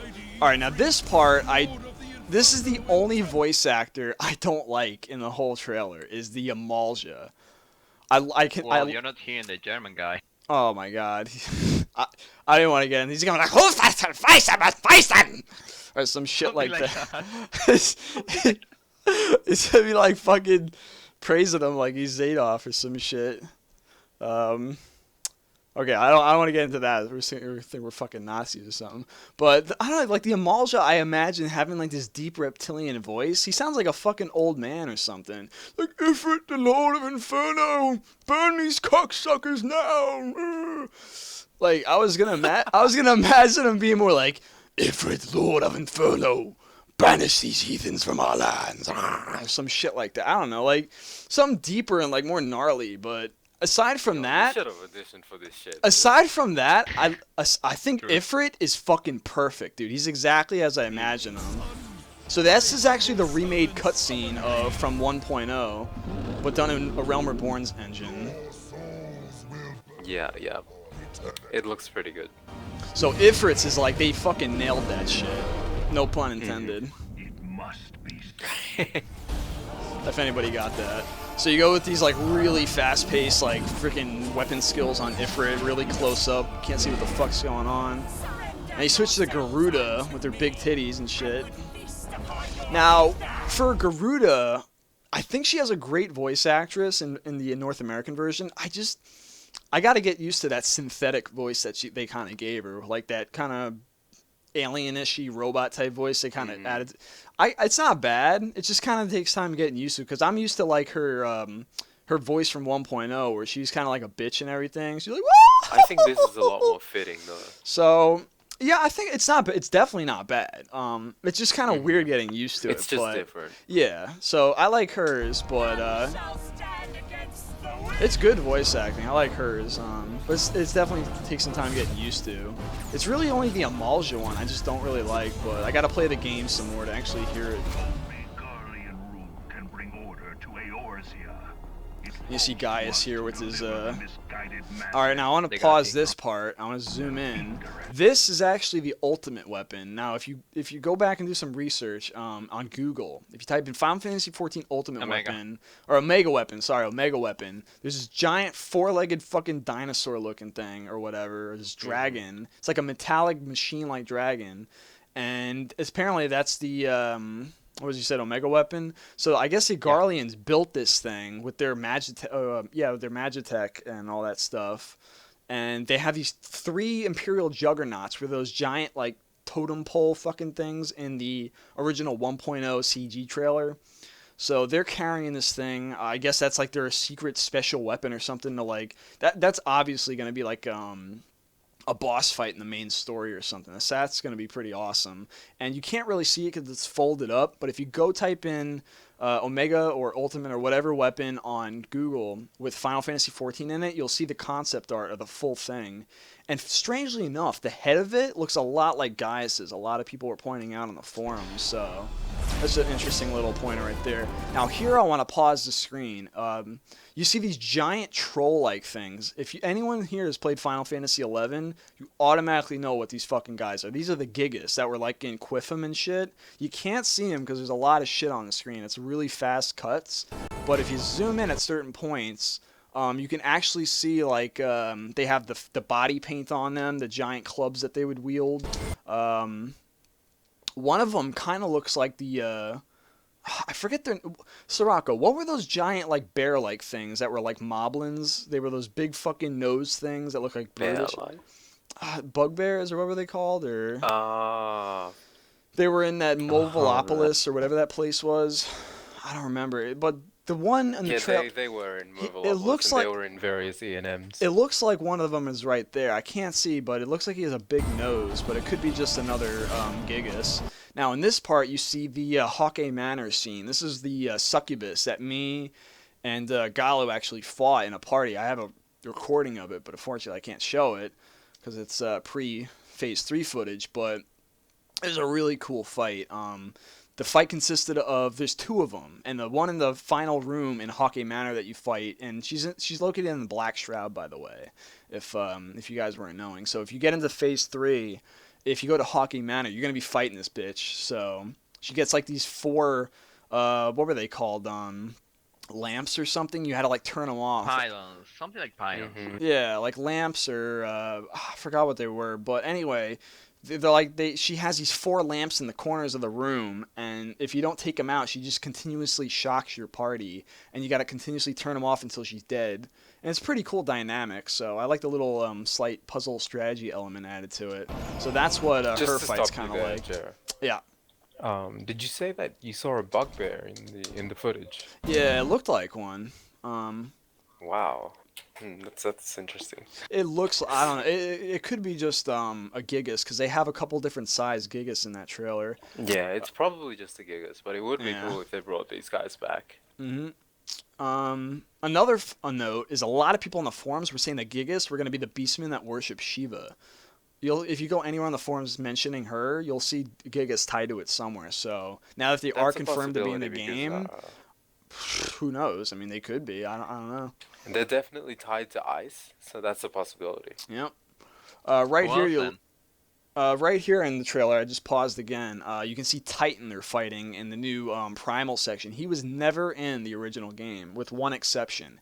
He was supposed to be the first Primal that was going to be entering into the game, but when the Japanese at the time had this big earthquake in Japan, they were like, okay, we're not going to be stupid and insensitive and release a giant god that releases earthquakes in the fucking game. So, like, they pushed that back and ended up replacing him with Ifrit, and then eventually Good King Magomog, and then Garuda, and then he never got implemented in the game. If you hack into the data files, people actually ripped out voiceovers, cutscenes, dialogue, and his model and shit, and his animations, or at least his idle animations, of what he was supposed to have in the game. So he was all finished and ready, and this is the first time you actually get to see him in motion, but all his shit's practically redone. So I'm wondering if the cutscenes are still there. But I wonder if they just redid them with the new engine, kind of like what they did with the Ifrit cutscene. So I don't know. but he looks like a really fun fight. See Odin there for a second. Here's Minfilia. She was one of the main characters that you encountered through the main scenarios. She taught you the power of the Echo, which allowed you to see into other people's past and stuff. You can go back into the past, like kind of like that movie, The Christmas Carol, where you can go see like the ghost of Christmas past. That's the way the Echo works, where you can go back into the past events. You can see certain people's memories and stuff. And she was one of the leaders of these people that had this gift. And I guess in this cutscene right here, they're showing the Garleans find her and realize she has this power that she's teaching the people how to use it. And I guess they storm her her offices in ul'dah. So I'm guessing at some point in the story, the Garleans invade ul'dah or something. So this is pretty fucking nuts. Now this scene, I guess you can expect that. She's definitely a key character. Yeah, definitely. She fell off the radar after the main story ended, where you first saw Gaius, and you never saw or heard from her ever again. Yeah, that's right. So it's pretty cool that they're bringing her back and they're revitalizing the story with these like key elements, because the Echo like basically never got really fleshed out. So you ask, yeah, it was definitely a plot device with a lot of potential. Well, if you ask, during they the never expanded Grand on Company quest lines, use it like several times. Yeah, that's true, but it was not really used to its full potential. But if you ask most people, they have no idea what the fuck the Echo is. Like most people that play the game, they have no clue. They just don't. And the reason that's the case is that it was never really a plot device that drove.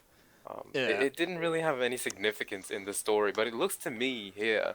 There's a scene of her being taken away. I think they're looking to harness that power for themselves in some way by taking her away. Probably making her teach her how to use that shit or something. Yeah.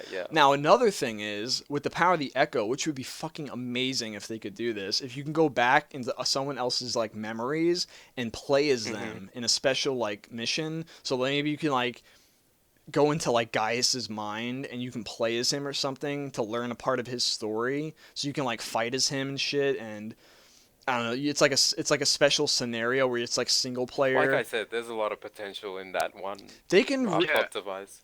I want you to look at the Legatus, the white one. I think she's dual wielding. She's what? Dual wielding, 2 weapons at the same time. Like swords or something? More like gun blades. Oh shit, that'd be fucking crazy. Like 2 pistol gun blades. Yeah. That'd be interesting. Well, anyway, at this part I froze at. This is Robin Alden of the Immortal Flames in the city of ul'dah, you see here.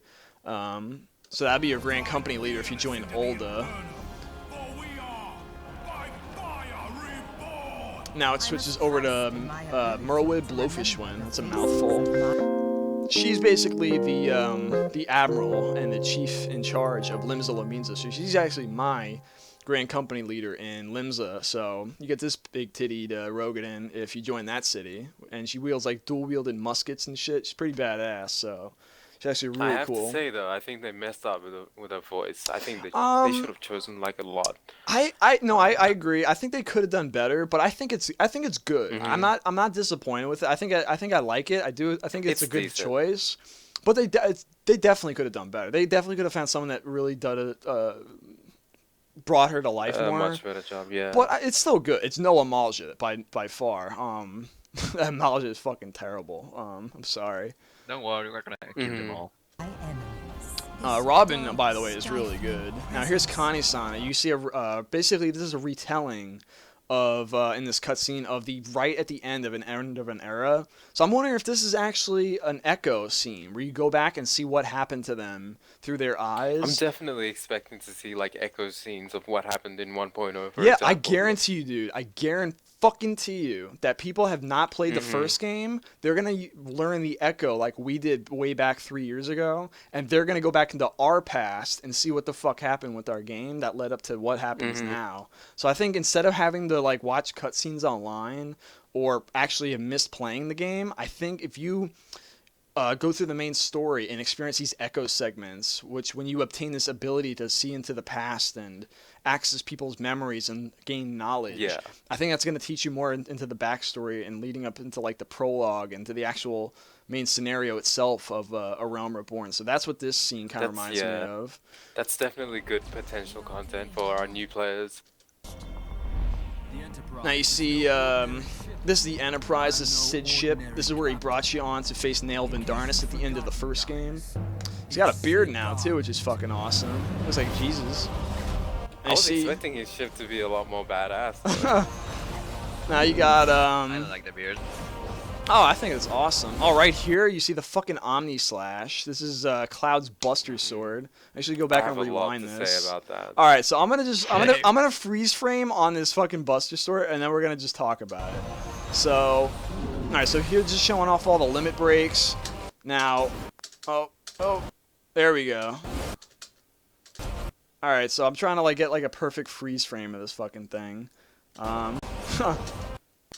Oh, wait, there we go. Perfect. Okay, so this is the, I got freeze framed on the Buster Sword that's the Dragoon wheels. Now, just to give a little bit of backstory before I hand this over to Galu and Soraka to tear it apart. The level 3 limit break for the DDs, for like Monk and Dragoon, I don't know if they're the same, but I know for a fact that Dragoon's, his lance, he puts away his lance and he pulls out an ethereal Buster Sword. It's like a magical summoned Buster Sword like Cloud's in Final Fantasy VII. And he does the Omni Slash limit break that Cloud does on Garuda here. And it's a single target, like extremely fucking strong single target weapon skill or limit break. And that's basically it. So there's a lot of controversy over it because he's wielding something other than a lance. So I'm going to hand it over to you guys and I'll let you have your couple minutes there. Okay, so go first. Well, first of all, I have to say that if you look at the breakdown for level 1, level 2, and level 3 limit breaks, on the what was the you had a dat mine that you had us look at, Carlo, before. The first one is called I have Raver. to mention the third level of limit break is Final Heaven. Final Heaven, and the second level is that Omni Slash, or whatever it's meant to be called in this game. Blade Dance. Really? So, oh, it's not the. Level Oh, 3 this is isn't the level actually 3. Final Heaven. Oh, okay. No, that's actually a level 2. What is I can't Final remember Heaven? what the Isn't that level- like a level one fucking? is called. Isn't that like a lance? Heaven. I'll give you some background info on Final Heaven. Final Heaven, I think, first appeared for a character Final in Fantasy VII, FF5 or Tifa. FF6, but in 7 I know Tifa definitely has Final Heaven. Oh, and, that's Zell for the in monk. FF8 also has Final Heaven. Yeah, it's basically a massive power-up attack where the character goes through their target and their target basically explodes. Yeah, I remember that now. That's yeah. It's shit. really cool, and I really like the way that they've done it in 14 as well. It looks really, really cool the way the monk basically goes through Ifrit, and a massive ray of light comes out of the ground, and he's engulfed in this light basically. Now I'm wondering if the Dragoon can do that too. Does the Dragoon just like go into like Yeah, that's melee what I was fist thinking, mode? actually. Or does he get a special animation that's sort of similar, but with like a lance? I mean, I don't know. I would see, for me, I always imagine the limit break for the lance or the Dragoon being like this jumping in the air with this huge circling like inferno or lightning, and just like a dragon form comes out from the Dragoon and just like engulfs the fucking enemy and explodes I or was some thinking shit. something more from like Final Fantasy Skyrim. IX. Kind of like with Goku does, like when he has like his fist and like you see like the after image of like the dragon coming out behind him, like something like that, but with the like harnessing the power of the dragon within the Azure Dragoon's eye or whatever, which they have access to become Dragoons in the first place throughout the lore surrounding Ishgard. But I don't know, maybe they can have like level 4 limit breaks in the future, maybe add that. So I don't know. That's definitely a possibility. I mean, I guess we can expect to see that with the increase of levels, with the increase of level cap, I should say. Yeah. That's definitely a possibility. But for now, I guess we don't really know if Final Heaven can be executed by Dragoons, for example. It's a possibility because it's generally a DPS limit break, right? Yeah. All right. So Gali, you want to go? Maybe it's gonna be different animation for each class. Well, job. Mm-hmm. All right. Any last words on it before we move on? Well, yeah. First of all, people are complaining about the Buster Sword and Omni Slash. I don't see a problem of using the Buster Sword because Dragoons can morph weapons, and if you remember the shop job Westline during the last cutscene, Yeah, with the other you Dragoon. become the Azure Dragoon, you get the full Dragoon AF and cable out of nowhere. Yeah, I remember that. It's just like There you go. you know You what it can work reminds with me the of? Dragoon. You know what this reminds me This- of? If you played Skyrim, the Conjurer class can summon like an ethereal weapon, Yeah. and it could just use it, and then it disappears. I think this isn't really a Buster Sword. I think it's an ethereal magical fire sword that's in the shape of Cloud's Buster Sword, and it just summons into the hands of the Dragoon. And since the Dragoon already has access to a limited variant of magical abilities, kind of like with Dragonfire Dive has like a touch of fire to it, even though it's not really a magic class, I think it summons the ability with all its might with this limit break. Summons an Or ethereal. did you say a touch of fire? Yeah, because you remember how Dragonfire Dive That's had. not a touch of fire. That's, Well- that's like That's a whole fire. lot of fire. No, well, Yeah. compared to a Black Mage, that's nothing. But and it Or didn't do a maybe- whole lot of damage. That's why it's like it's the Dragoon very is just using the power of fire to melt his weapon. exactly. That's what I'm reshape. saying. Like the Breath of the Dragon, he uses the Breath of the Yeah. Dragon to form a Buster got it. Sword, and then he just goes to fucking town on this bitch, and then it goes away And after it If you expires. think about it, those moves, besides Dragoon, I don't think any other class or job can perform those moves. It'd be pretty fucking weird seeing a monk pull out a sword and just like go to town on somebody, but I don't know. No, I mean jumping around, leaving like shadows behind them. I Let don't me know. just say this though. I can definitely see in my mind. I can picture a monk doing the same attack with his fists instead. Yeah. That's definitely a possibility Simian Thrash. if you think about it. Anyway, like alright, Simian so we're Thrash. moving on throughout the trailer. That's going through the controversial Buster Sword, Omni Slash. See the Black Mage doing Meteor on Sahajin in Mistbeard Cove. You got the Moogles, the Behemoth and Korthus, Magitek Armor, Cactars, Jungles, Imperial Bases, the cities. Just going through all the locales right now. So you see it going through various characters throughout the story. You got the Great Buffalo, the Gubu, and the Trent going through the main story scenarios in the beginning. Grand Company leaders, Grand Company officers, the Salutes, Makote Sluts, Bataron, Yashtala, all the Grand Company main characters and heroes in the main city, starting characters, a whole bunch of shit thrown at you. Chocobo combat you see right here, fighting enemies alongside you.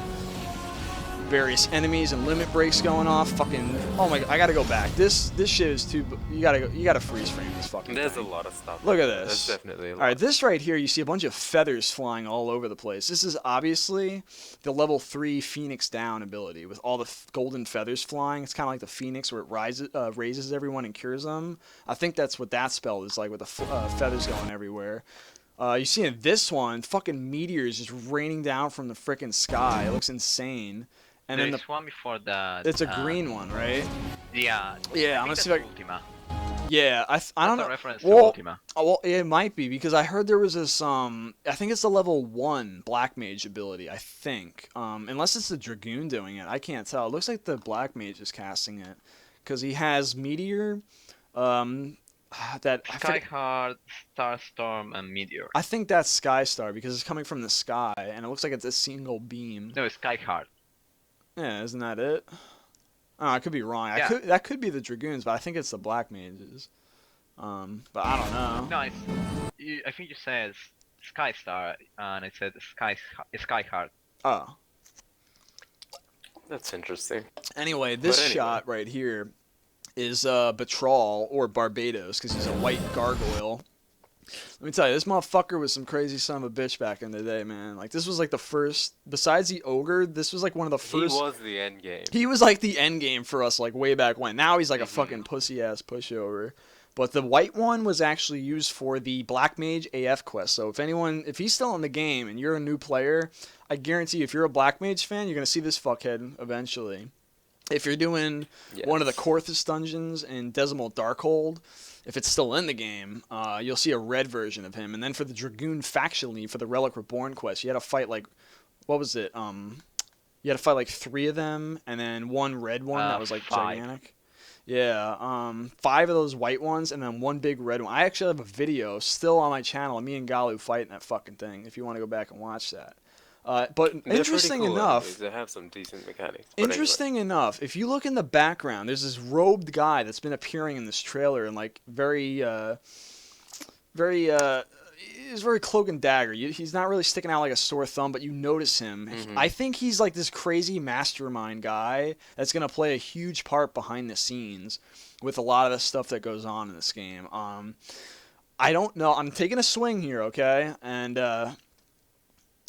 you know what? Let me wait until I get to the part, because he shows up again at the end of the trailer, and I want to bring that up when you can see him up close. So, yeah, that's a massive segment. So it looks like I don't know what's going on here. I think these people that are flying through the sky are probably dead people that are getting, their life force is probably getting sucked.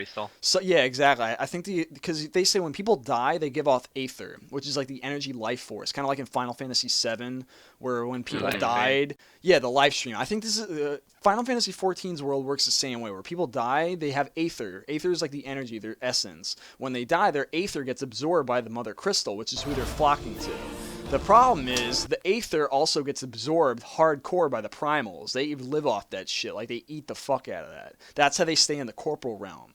When they don't have aether powered by the crystals, they die. They can't be summoned. So the beastmen are greedy motherfuckers, and they're scared to death from everybody else, that they want to hoard them and keep them from themselves so they can keep their gods healthy and among the corporal realm to protect them.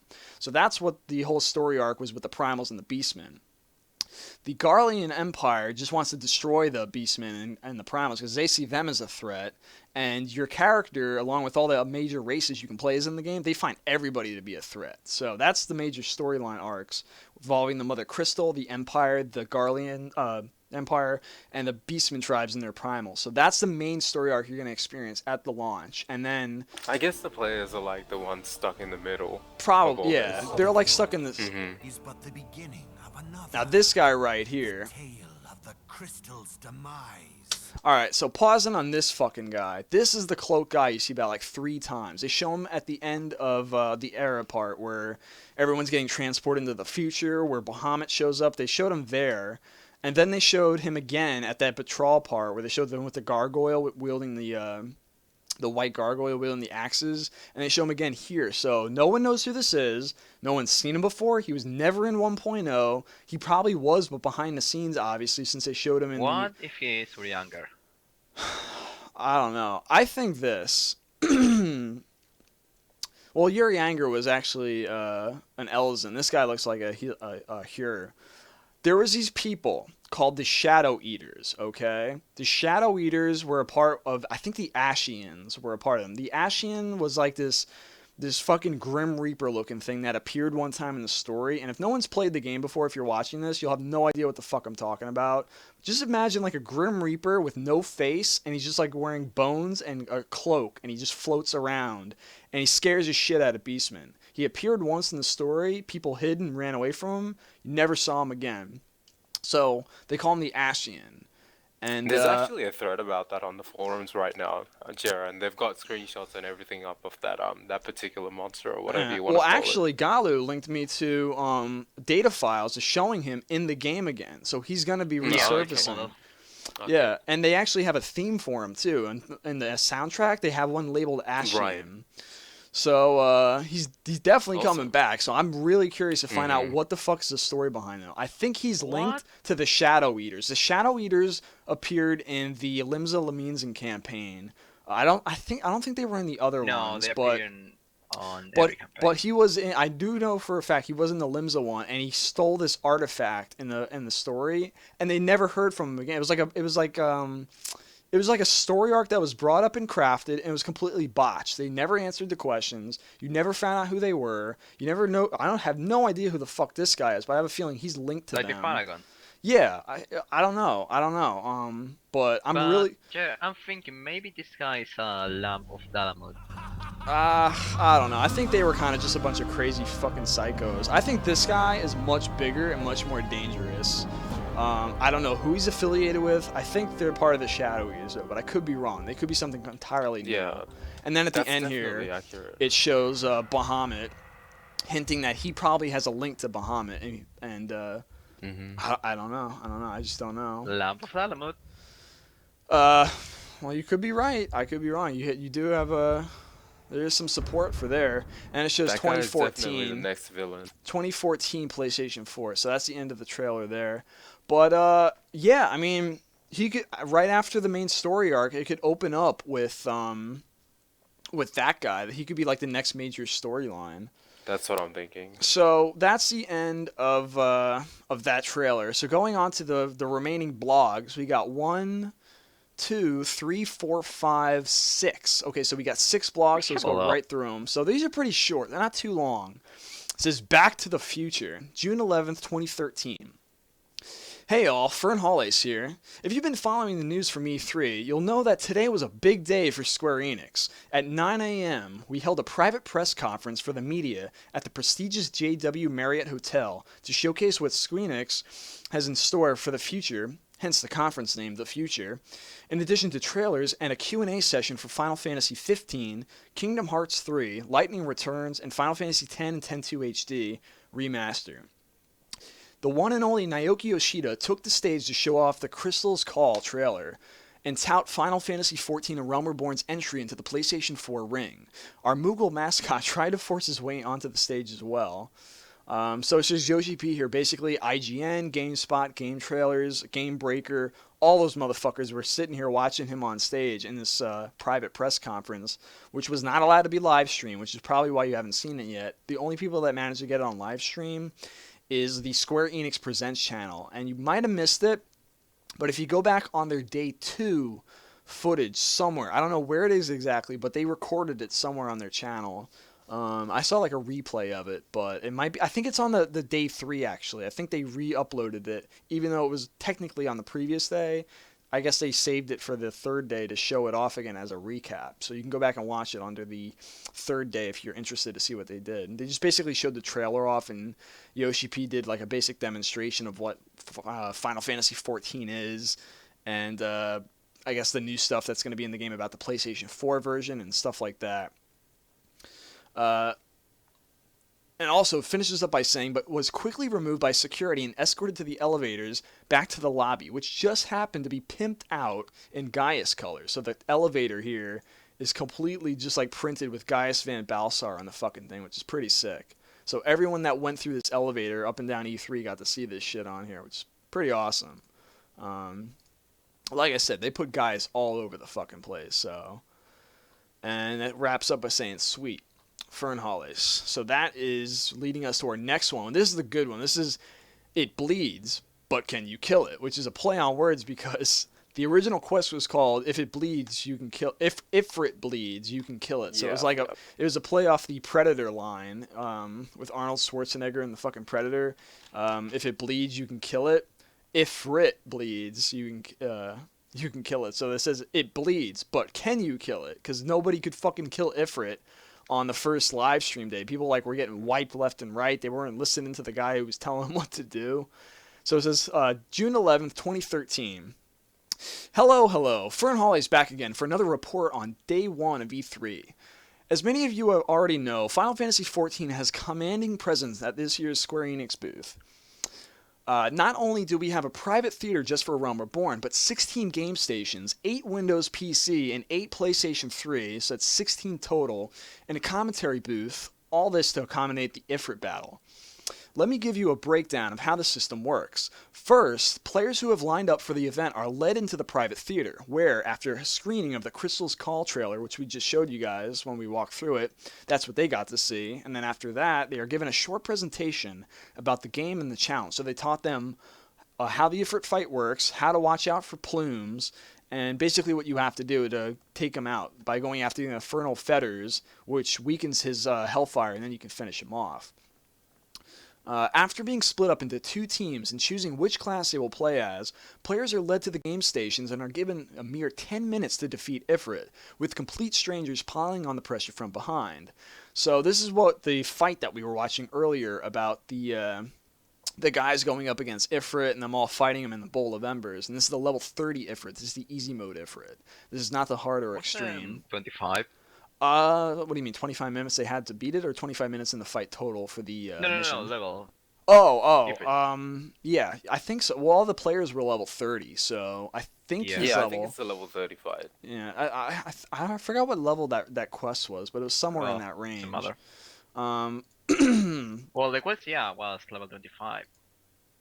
Yeah, so you see like some of the stations have like pugilist written on it, and they have like Lancer and Marauder, so the station's specifically set for those classes that you just jump on and you play as them. He finishes up by saying, depending on the outcome, players are awarded one of two vouchers. It shows here, if you won, you got this card, which, if I can let it load real quick, it's a Battle Challenge winner. And it says, if you redeem this, you get the polo shirt, the Meteor Survivor t-shirt that everyone's been yearning for. You get this Chocobo Stable sticker, which is pretty cool looking. It's the Chocobo icon in the game. You get the bag, the swag bag, which has Gaius on the front for 14 and has Lightning on the back for the other, for Lightning Returns. And I think the last thing you got was, I don't remember, it was something, but the other one was the loser card with Gaius on it. And if you got that, that's basically if you lost, but you also got the bag anyway. I think it said you have to also play Lightning Returns to be eligible for that prize. You have to play both games. And that's what they gave you if you beat the challenge. So it shows here, he says, those who take down Ifrit, and there were actually a lot of winners today, go home with a Meteor Survivor polo t-shirt, a classy tote bag, and a slick Chocobo sticker. Those who wipe, well, despite having their souls damned to the seventh hell by the Lord of Inferno, they still get to claim the sticker and the tote, so they don't get the shirt. Now, the real question is, how will everyone fare once the Phase 3 starts? Yoshi P will be watching. So basically, Ifrit's available to fight in Phase 3 once it starts in however many hours that is. I think it's 5.5 hours or something like that from now, as we're recording this. So you can see here, here's the Meteor Survivor. 4 hours, 24 minutes. Yeah, so you can see here's the Final Fantasy XIV Meteor Survivor t-shirt that fans are like fucking dying for ever since Gamescom or whenever the hell it was when they first showed the game off. Here's the tote bag with Gaius on the front, and then over here is the Lightning version, so that's like the back and front. And then here's the Chocobo stickers up here that you can get, which are pretty cool. So you can put them like on your car or your door or wherever the hell you want to put them, or just like save them. But the shirt's pretty cool. So that is that one, and then we got 4 more left, and it's called Like Our Boss. So it's June 11th, 2013. Hello all, Fern Hall is back for one last update before passing out while watching reruns of the World Series of Poker. After a long day of conferences, interviews, meetings, and battle commentary, Yoshi P still managed to find enough energy left in his tanks to do an hour-long producer letter live. In addition to answering some questions from the community, Yoshi P chatted with several surprise guests, including our new president and CEO, Yosuke Matsuda, who just recently, since it's June now, I think it's the last day of June or something, Yoichi Wada steps down as president and he takes over. So if I can zoom in real quick for you, see him. He also spoke at the Future of Square Enix conference that we just previously talked about. So he was there on the producer letter live with Yoshi and Foxclon as usual. And I don't know, Yoshi said he's a pretty cool guy. He seems to like first-person shooters. And if we go back to the article, he says, who told Yoshi P that he would suffer an FPS-style headshot if Final Fantasy XIV didn't succeed. And then came legendary Square Enix producer Yoshinori Katase, who is the, I believe is the director on Lightning Returns, says, who revealed that he had taken, without permission, the Makote RSE and converted it into an in-game costume for Lightning Returns. So you can see here, Lightning actually has a Makote costume available to switch into, because I guess in Lightning Returns she has different costumes, kind of like in 10-2, where I guess depending on the costume you switch to, the different abilities she obtains. So I guess it's like a bonus costume just to like show some love and support for 14. And it says, luckily, Yoshi P gave his okay, and even promised we try to find a way to fit something from Lightning Returns into a Realm Reborn. Finally, 2chan founder Hiroyuki also popped in to say hello, and promised another Nico Doga event. But it looks like the 12-hour day long took its toll for poor Yoshi, and he's like fucking passed out on the bench over there planking. Yoshida Naoki falls to the ground. Fernhales begins casting rays. Interrupted. So there's Yoshi just passed out on the fucking bench after like a days of doing constant interviews, producer letters live, and all sorts of crazy shit. That's right. Level the fuck down. Second time.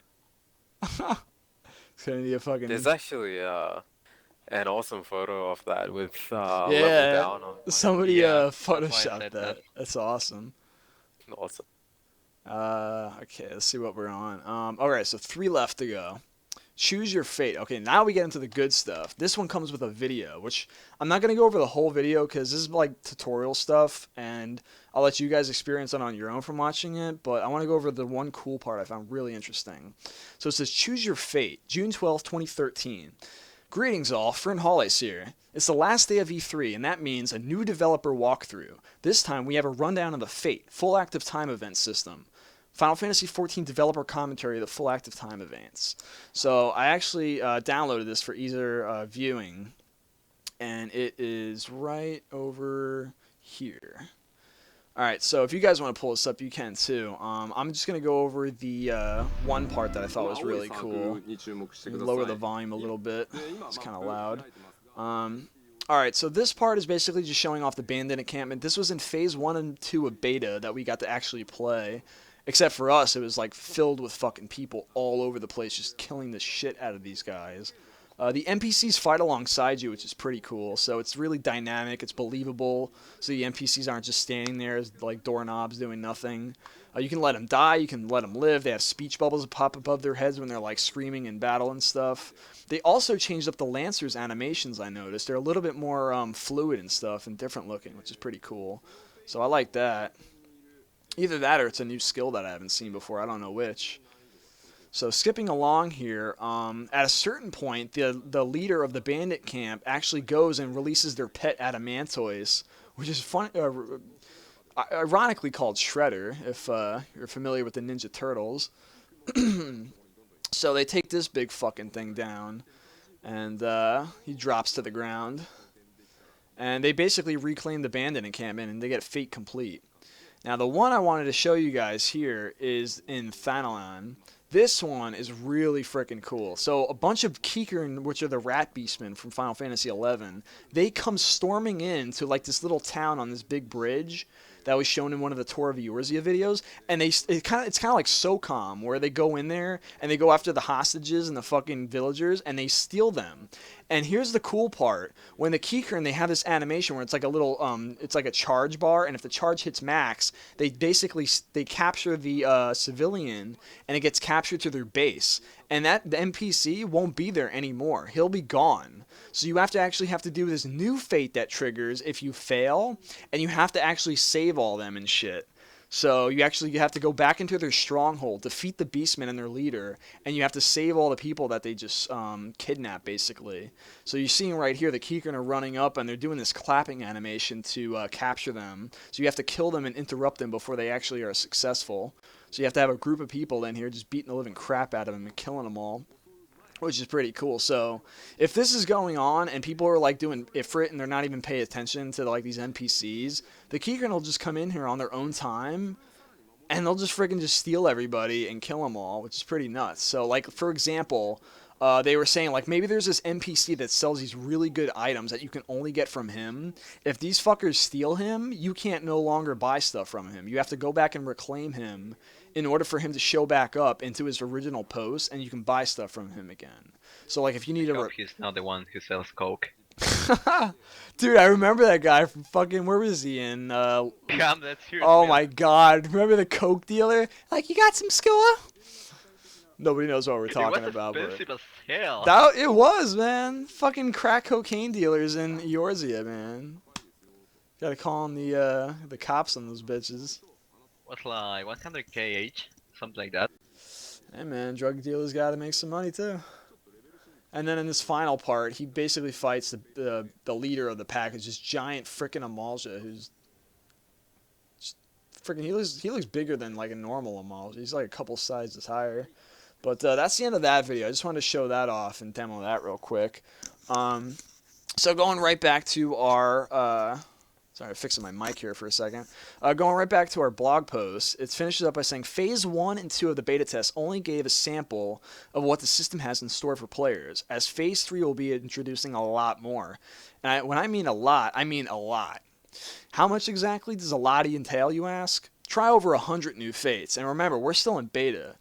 And actually, that's actually an understatement, because in the producer letter live, I think they said there's like over 300 that are going to be in by phase 3 or launch. That's fucking ridiculous, dude. That's crazy. 300 fucking fates, man. Holy shit. I used to remember a time when people said there was no content in this game. It's just kind of hard to believe now. So If there is an achievement for completing every single fate in the game, oh my god. I'm gonna kill myself. I bet there is, man. Like those stupid fucking, what were they? Like, do like a million freaking behests in the original game? Like, yeah, fuck that. Don't remind me. Or the Hamlet one. But anyway, I'm getting carried away. With the sheer number of main scenario, class, job, and side quests, Battlecraft, Fieldcraft, and Tradecraft guild leaves, guild hest, instance dungeons, and the hundreds of random fates, I think it's safe to say there will be more than enough to keep everyone busy for a long time. So that wraps up that one. Now we got the interface. Now this one I'm not going to go over because this is basic shit that you guys can watch on your own. I'm going to link it in the description down below. This is basically, he's playing straight off the PlayStation 3 version in this video. Not a single shred of PC is being shown off. It's a pure PlayStation 3. And if anyone was worried about the frame rate looking like shit, it looks fucking great, man. It's running at a steady 30 frames per second, which is actually what I ran on my laptop for 3 years. So it's not the best, but it's certainly not as bad as what you guys thought it was going to be in the previous videos that they showed off. It's way better. However, when it's going to get into really dense populated areas, it's going to turn into like a slideshow presentation, or it's going to get to like below 20 frames. So just don't be surprised. Oh, it's going to be like 1.0 all over again. Or that too. So it says the interface, June 12th, 2013. Greetings, everyone. Fern Hall is back for day 2 of E3, and we've started the day by releasing a new commentary video covering the brand spanking new PlayStation 3 user interface. And then here's the video you can watch when I link it. It says, Yoshi P and Foxcalon filmed this last week in the wee hours of the morning, while right smack dab in the middle of putting the final touches on the Phase 3 beta test build, which is why both of them look like they could be using a long vacation someplace sunny, like LA. So that's the end of that, and we move on finally to the brand new latest blog post, which is Arcanist, Scholars and Summoners. Oh my. This is June 13th, 2013. It says, hello all, Fern Hollis here. We just finished the first ever English producer letter live, and Yoshi P was not only kind enough to answer the gobby bag full of questions from the community, but he revealed new details and in-game footage of the Arcanist class and both Summoner and Scholar. For those of you who missed it, here's the link, and then here's the video they showed, which we went over at the beginning of the podcast, and it says, August can't come soon enough. Fern Hollis. So that is the entire E3 trip so far to this date of all the fucking blog posts. So I can't believe I just went through all that. Holy shit. That is a lot. So our next topic we're finally going to move on to is we went over the blog section. We went through the E3 trailer. Now we're going to get on to some good stuff. So we're going to exit all this shit out here. Start clicking off some of these tabs, and we're going to move to some miscellaneous articles found on Dualshockers of just random stuff from 14. So this one is Final Fantasy XIV Reborn loses the global cooldown. Collector's Edition instantly sold out in Japan. So this one, a lot of people were up in arms about the global cooldown. Now that the beta NDA has partially been lifted, I can talk freely about this to some degree. Now, I'm not going to get into this too much because I'm probably like over the 2.5 fucking hour mark by now, for all I know. But anyway, the basic gist of it was when Alpha came along, people were really disappointed and skeptical, and some were really pissed off about the global cooldown. And they really wanted the 1.23 battle system back. Even Sirocco was really skeptical, and Galu and several other Linkshell members. Mm-hmm. And I was giving it time. I didn't want to jump to the gun yet because I knew some stuff wasn't in the game, and I didn't know what the hell they were going to exactly be doing. So I let it go by. I just played it. I took it for what it was. And then, there was tons of fucking feedback. Tons of people arguing. You're an asshole. This system's awesome. Fuck you. I want 1.23. Go fuck yourself. Fuck you. And they were just going back and forth every single day on the alpha forums. It was fucking madness. I think Galu called it like a fucking battleground. Like every thread was like a landmine. You step in the wrong one, you get your leg blown off. Like the amount of stupidity there I don't want to get started. It was definitely just keyboard wars. We hadn't seen enough. Just, Keyboard it was a wars. keyboard war. That's fucking Are we getting hilarious. some big surprise, Jer? Dude, that's hilarious, man. But anyway, so It should be the name for a movie. oh my god, that could make a funny movie, a comedy. Anyway, so the alpha passed, and all this shit that was like bottled up of rage, just spread all over the fucking alpha forums, went into archive, and to this day you can still find it on the beta forums, and I'll get to that after we cover this section. At the end of the video. So that was the alpha forums. It went tucked away. Beta came around. Beta, people were still worried about the global cooldown. It was better than alpha, but it was still not all there. It's still very basic. Limit breaks weren't there. Combos were hardly non-existent for most of the jobs. Archer didn't fucking have any at all. I still don't even know if they have any. But they have been improved. Yeah, but at the higher level. Yeah. And they did switch around some of the abilities that you obtain at certain levels. So people were really like freaking out. They're like, it's only beta. It's going to be okay. Be like, you always say that shit, you fucking asshole. It's not going to be okay. Like, you're just being a negative Nancy. And just back and forth constantly. And like anyone that's a beta tester knows exactly what I'm talking about. Like, It might be. so this is what's been going on for fucking months. Just people bitching at each other like crazy. I just stayed the fuck out of it. I think I did like maybe a couple posts and I was like, fuck this, I'm backing out. You did well. So I walked away before I lost a limb. But some people like stood in there like freaking war heroes, man. Like, holy shit. It was like Call of Duty on the forums. But We won't remember them. so anyway, fuck, I kind of lost my track here. So, okay, so the global cooldown. So now so what the global cooldown is, you're probably saying, well, what the fuck are you talking about global cooldown? Like, you're confusing me. Why was everybody so mad about it?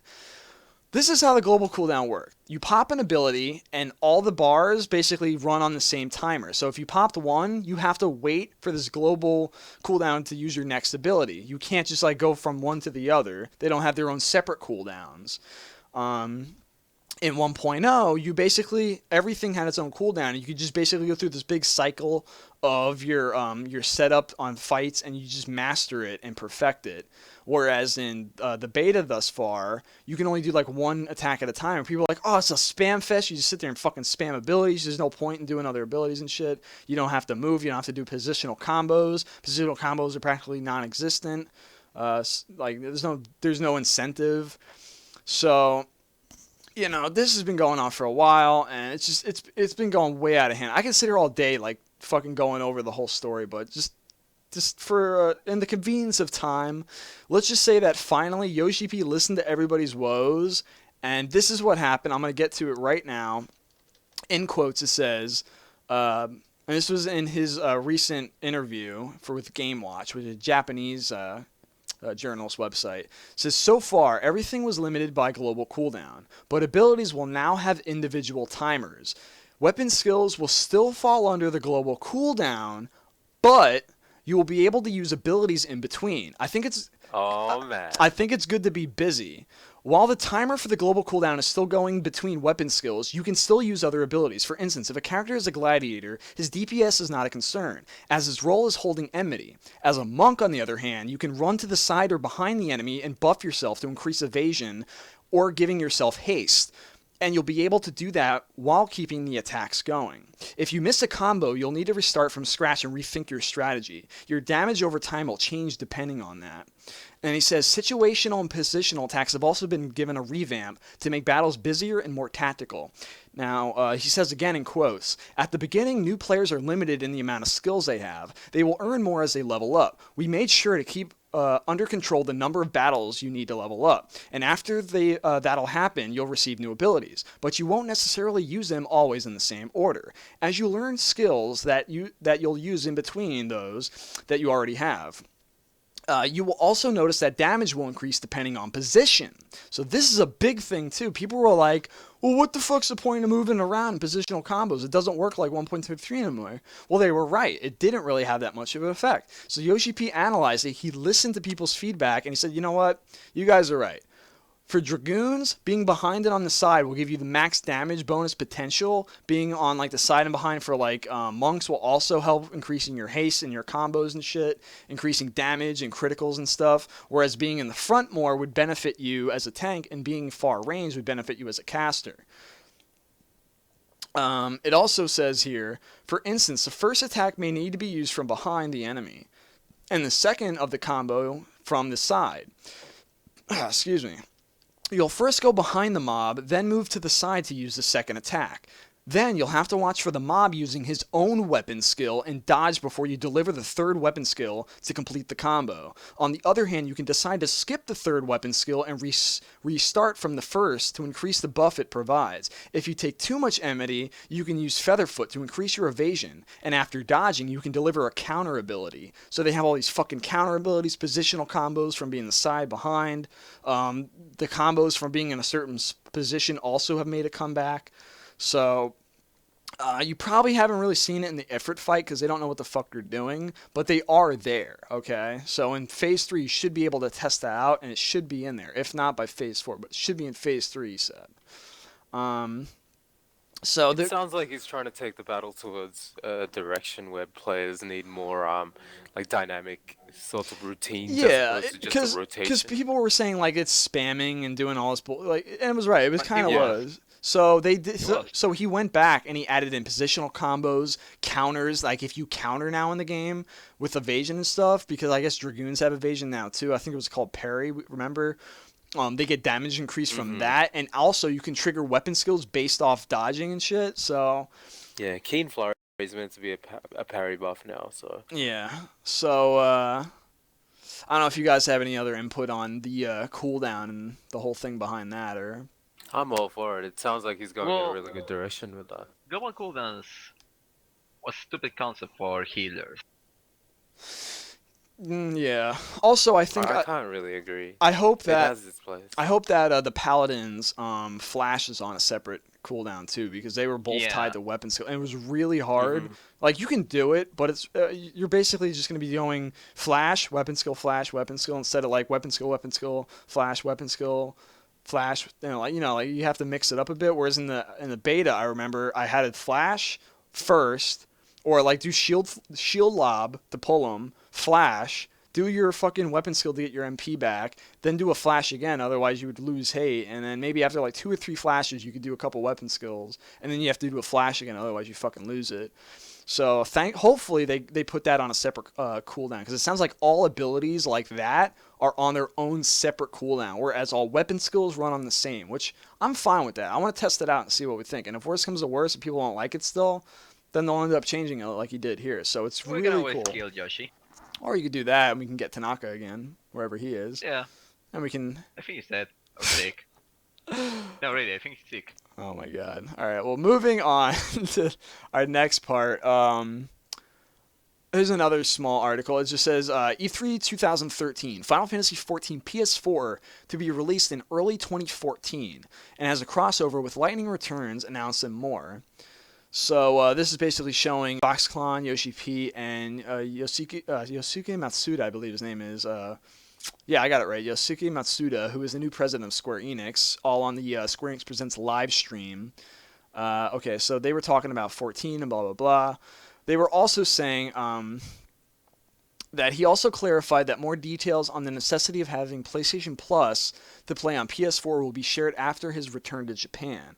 So he didn't himself say that you need PlayStation Plus in order to play 14 on the PS3 or PS4. I heard that for PS3 games, the president of Sony said that, or whoever the hell that guy was, I think he was the president of Sony Computer Entertainment. He basically said in an interview that PlayStation 3 games can play online for free. PS4 games have to use PlayStation Plus. So he said certain games, though, based off the publishers, are exempt from that rule. So he didn't necessarily say if 14's going to be by that, but I'm pretty sure Yoshi would not allow that shit. And plus, if you also buy it for PS3, like he's saying, you can just play the game on there, and when PS4 comes out in early 2014... stick with PS3.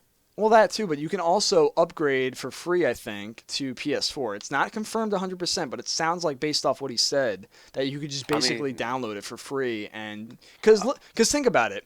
he said that your registration code for your account is tied to your PSN account. He said now the Sony said that your PSN and PlayStation Plus account carries over to PS4. So if you can carry over your PlayStation account from PS3 to PS4, that means that your 14 account's carried over as well, meaning you don't have to buy it again. Because if you did, the registration code won't fucking work because it can't work on the same thing that's already uses the same identical code. See what I'm saying? Mm-hmm. So I think it's going to be. That's the only way it can work, to be completely honest, because it's an online game, and that's just because you change the platform doesn't mean you have to buy a new, a package entirely. Yeah, because it some wouldn't people make any sense for it to work that way. Well, some people are worried. They're asking me like, do we have to use PlayStation Plus if we want to play online? So right now, I think it's like 70-80% chance you don't have to. But Yoshi said after he goes back to Japan, like next week or whatever, whenever he gets back, most likely this weekend, I think he's gonna confirm that stuff. But the Sony president basically made like a small comment on it, but I'll get back to you guys on that in the future once I hear more concrete evidence. So don't worry about the PS4 right now. Just basically stick with the PS3 version. Don't worry about like saving your money and buying the PS4 because you probably will get it for free most likely. But if you're really not sure, just hold off until until I get a confirmation back. So Or just get it on PC. or that too, unless you don't have the PC. But they say the team is going to work on the DirectX 11 client for PC together with the PS4 version, so it will be released in early 2014 as well. And that wraps up that article, and we move on to just this small one was just about CG, the CG images that they showed off, which we have on our Linkshell website. This really cool one with the chocobos in the background. I'm going to have all these in the description so you guys can download them, save them to your wallpaper or whatever. See if I can go through like a little bit of a slideshow here. It's not loading. Oops. I think it froze. Let me see. And here we go. Here's the Magitech armors just lined up with the Garlean Empire and all their airships and shit. Really badass looking wallpaper. You can see the beams coming out from the Magitech armors and everything, with the Garlean foot soldiers riding them. The next image, if I can get it to load again, it's kind of lagging. I don't know why. Kind of weird. Here's an image of Gaius, a close-up shot with like hellfire behind him, which looks really awesome. That's a reference to Final Fantasy VII. Yeah, with Sephiroth. Burns. Yep. Cloud's hometown. Yep. And then didn't Nail have like a scene like that too in Castrum Novum when he like walked through the blue fire and he was like laughing and shit? Yeah, when you destroyed. Yep. The transmitter. And that's an awesome fucking costume. And then this other one's the familiar one we've already seen, the Paladin, which is gonna be, I believe that's on the cell card you get with the collector's edition. The Paladin charging. This one we've seen already, but this is the full scan image of the Makote Bard, full beautiful CG of her with her Artemis bow playing the harp, and some sort of horn on her sash. And then the last one is a full body shot of the female Lalafell White Mage, which we got for the Windows 7 premium download that I showed you in a couple videos back that you could download off the Japanese website that was partnering with, I think it was like Windows 8 or Internet Explorer 10 or something. So those I just wanted to show off that you can download in the description if you want those, for your wallpaper or something. The next one is just a bunch of screenshots. I'm not going to really focus on these like I did in the past because I think we're running out of time here a bit. I still need time to edit and upload this shit, but basically here's a Dragoon standing outside Leonesaurus somewhere. Let's see. Here we go. We got a Makote sitting in this really awesome crouch position in this jungle-looking environment in Leonesaurus. Looks like something out of like Far Cry or whatever. And it has like the Chocobo in the background, its Chocobo companion. The next image you see Yida and Papalimo, who are from the Gridanius storyline, which if you started from there 1.0, you remember them. They'll be your caretakers when you first start up the game. And you'll learn more about them and who they are, where they come from, what they're doing here, their goal, all that stuff. And here is the Makote Marauder with his Chocobo companion fighting a Kobold Beastman in the Leonosian region, which I like these little frickin' rat-like goblin beastmen, which are really awesome, and they're fucking crack addicts with bombs and shit, whose guardian deity also happens to be Titan. And here's the Chocobo doing this huge fucking karate upper kick to this kobold, which looks really over the top for a freaking kick, man. I mean, that's like friggin'... That's a little excessive when it comes to like the lighting, but still looks pretty cool. Now Just this... wait and see. The Taekwondodos are coming. Oh my god. Here is the Mother Crystal, I believe. It says, I am Heidelin, all made of one. So the Mother Crystal is basically the epitome of Eorzea and the entire planet, with all the aether being absorbed into her. She doesn't look that big. She looks like she's kind of small. I wonder if she's like breaking apart or something, or if she's like dying. But there's the main character that they have selected that's next to him. So this is like the main story stuff, I guess, like the starting point. Here is a female Makote bard waving in the Lenosian region, which was seen in one of the Tour of Eorzea videos. And here is a white mage Lalafell casting Cure in the Camp Tranquil area of the Black Shroud. Now here is a PS3 character creator with the, I think this is a female, Rogadin female, new hairstyle, and you see like the color palette on the far right you can choose from. Here are the couple of the macros that you can choose for emotes for your character. They have new taunts and facial animation, so you don't just do an emote like a physical emote. You can actually smile. You can look angry. You can look happy. You can look sad. So you don't just do like physical stuff. You can actually do like facial animations too, like depending on your mood, which is a new contribution to the game. You also get the PS3 interface, which you see if you're using a gamepad controller like I do. So I'll probably be using this on PC if they enable me with this too. So you get the whole main menu bar, and you can select through all your actions and shit. And they got rid of the mini bar, the mini micro menu that used to be on the bottom right. That's no longer there anymore. So they got rid of that. And then you see here a Beatles lookalike motherfucker standing here in ul'dah with the shades in the hair. Who's called Wymond or whatever.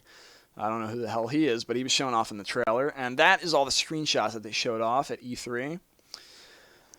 And we are almost coming to the end. We are in the beta section. Now people are like, oh my god, you can't show beta. Well, in case anybody's wondering, if we go to over to this image, or this thread, it says, in regards to confidentiality and usage of copyrighted materials. Now, for anyone, I repeat, anyone that got accepted into beta that is brand new to the beta test, listen to this part if you're watching this video very fucking carefully, because I know some idiot's going to do this and he's not going to listen, because I've seen tons of people on YouTube and Ustream do this. Alright, so here it goes. This goes for YouTubers and Twitch TV people or whatever.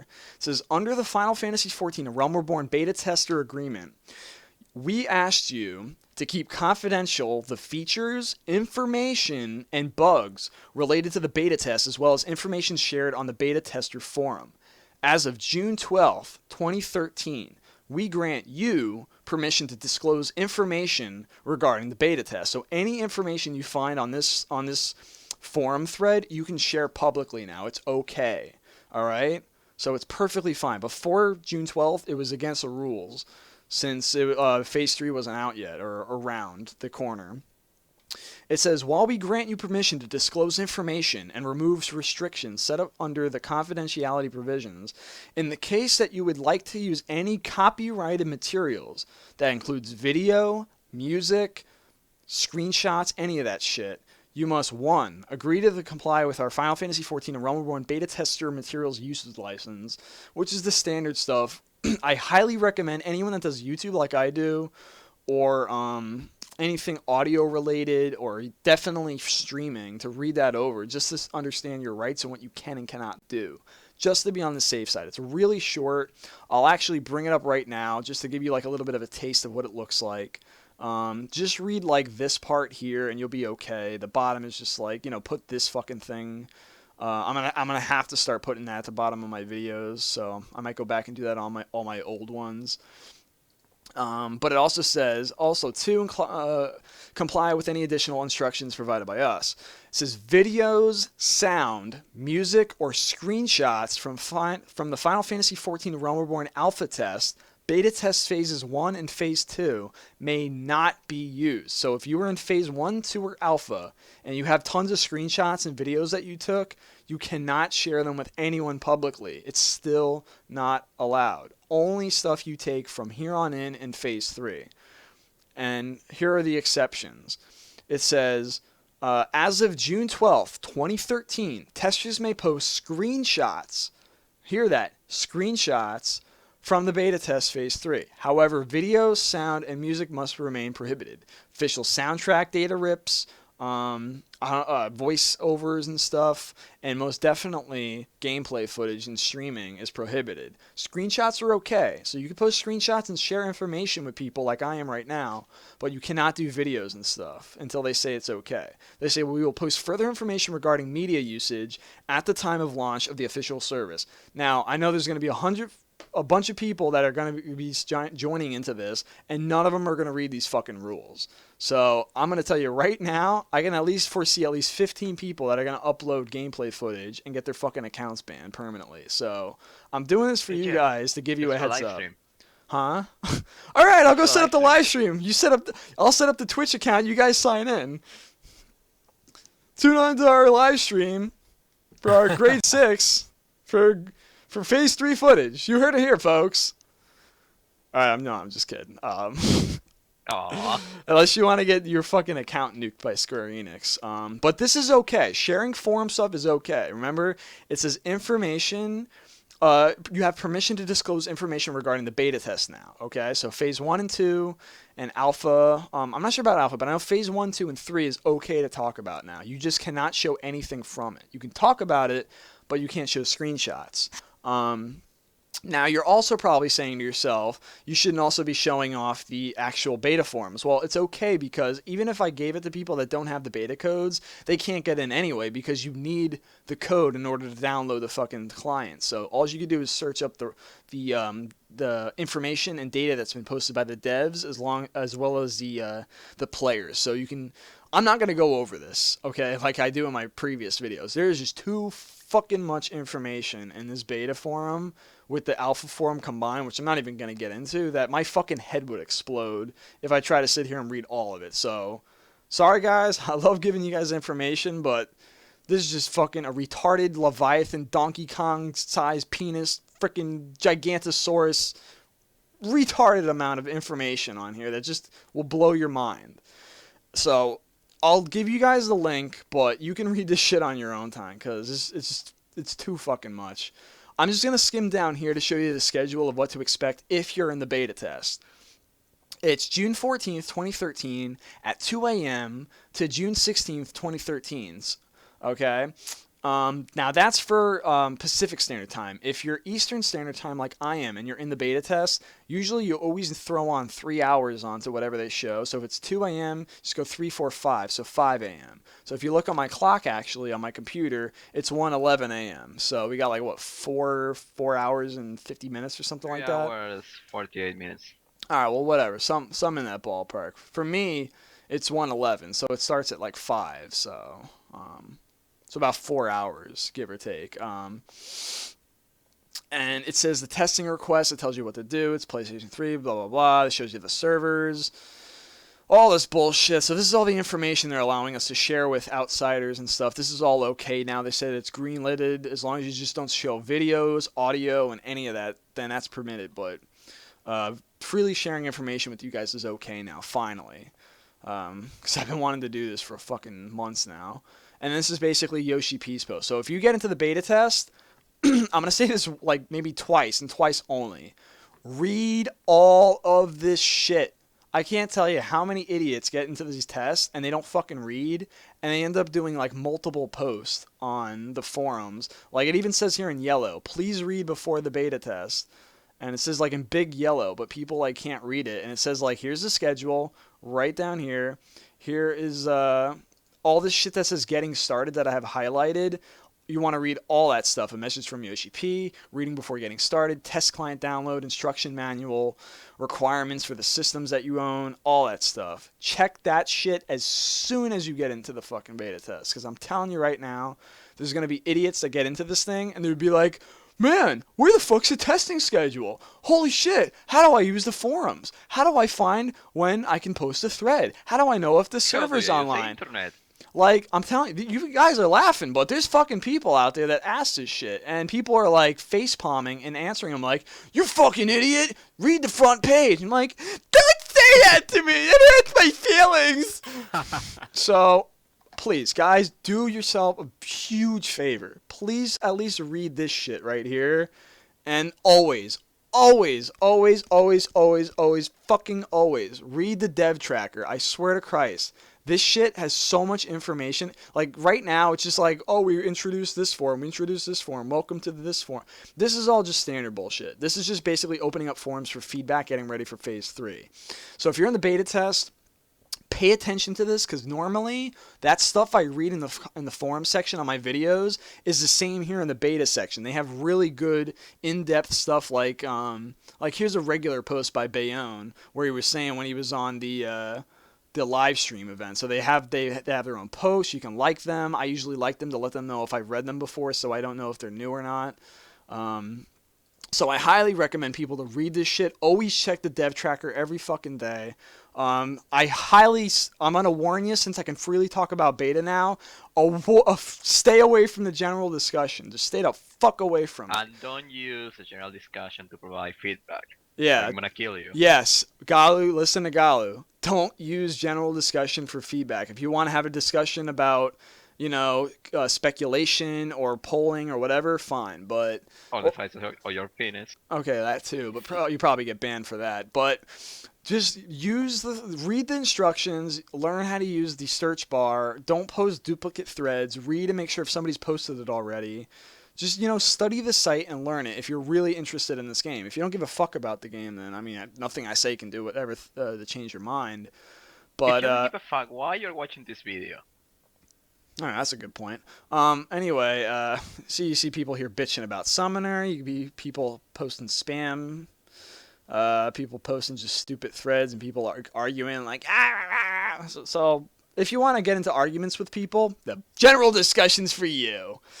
So, there's some cool people. If you want in to there. cry about stuff. Oh, there you go.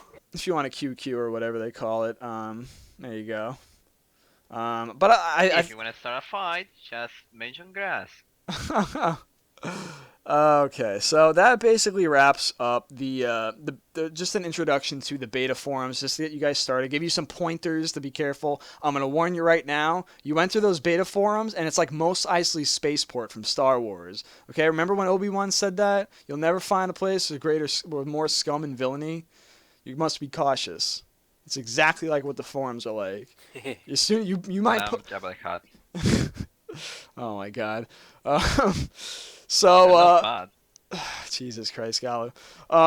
So at this final part, we're just gonna talk about random shit just to wrap up the video. We're at the ending mark. So if any of you guys want to just bring up anything for our viewers to like listen to, the debate about to bring up before we wrap this one up for the beta test tonight or early tomorrow, what do you guys want to let them know or inform them about or get the message across of? We are gonna be playing at Ultros. Right. One of phase Ultros. 3. Ultros. If you guys want to find us on only the first phase of beta phase 3, because the other subsequent phases are, I don't know, it sounds kind of confusing, but sections of phase 3, they allow you in the second phase to get your 1.0 character, and then we go to our Riddle server. So we're not going to be on Ultros. But if you want to play with us in the first portion, come on to Ultros and you can hang out with us. Also, Galu, this is the guy I was telling you guys about for joining our Linkshell in the previous video. He's our Linkshell leader. Talk to him and send him all the requests. He's the one that greenlights all you guys joining. So I know there's like 50 gajillion people like wanting to join, and that's awesome. But let Galu know, and Galu, do whatever you have to. Give them the Linkshell site, which I think I already gave them. Open up the ability to join, show them how to use Guildworks and stuff, all that. And more recruits we can have, the more we can build up our army and shit, and use you that. don't mind if I use them as mid shields or fodder, right? Don't listen to what he said. He's only kidding. He's such a kidder. I'm not. Just ignore that. So yeah, he's our link. I must know. God, Galu. Godspeed to anyone that does join our fucking show, because holy shit. If you can't handle this guy, oh man. Or Sirocco. Well, Just ignore him. It works for me. You know him when he rage. oh my god. Dude, wait until you see fucking Frisky Nah, or dude. Wolf. These guys, if you're offended by my slut comments in the previous videos, these two guys are gonna make your balls go to the stratosphere and back, man. They're fucking like they're out there, okay? One's a total If you live with pervert, the Wolf, other one's your a troll. balls are gonna be missing. Okay, that's a good point. That's actually a better description. One's a pervert and really fucking dirty talking and really crazy. The other one's a freaking troll, It's a I think. troll, Is a but troll. A good one. A You can master laugh with troll. If there was a troll job in this game, he'd be the best on the fucking server, hands down. Like the time where he told everybody the fucking wards reset and everyone ran over. And, it was a And they trap. got crashed in the fucking server. They got stuck in the loading screen. Oh my god, it's fucking Good day. crazy. So, is there anything else you guys want to bring up? Anything for people that want to join our shell? Any message you want to give out as our Linkshell leader? Anything about the in-game mechanics? Anything you guys are looking forward to in Phase 3? Anything at all to send a message out there to the thousands of people watching right now? well, Yeah, if you guys are like interested in joining our server and our Linkshell and whatnot, we're definitely willing to help. Like 2.0 is gonna need a lot of. We're gonna need a lot of Fresh members meat. for like the 24-man content and Oh my whatnot. God, so Gal, it's definitely shut good to be in. It's good to be in like a pretty. Jesus Christ. It's good to be in a big Linkshell. It's good to get to Not max too level big. as soon as possible. So We got yeah. free candy. free candy, and we've got a lot of helpful members. So Yeah. Just if you see anybody called Frisky or Wolf, enter with caution, okay? Everyone else should be fine with.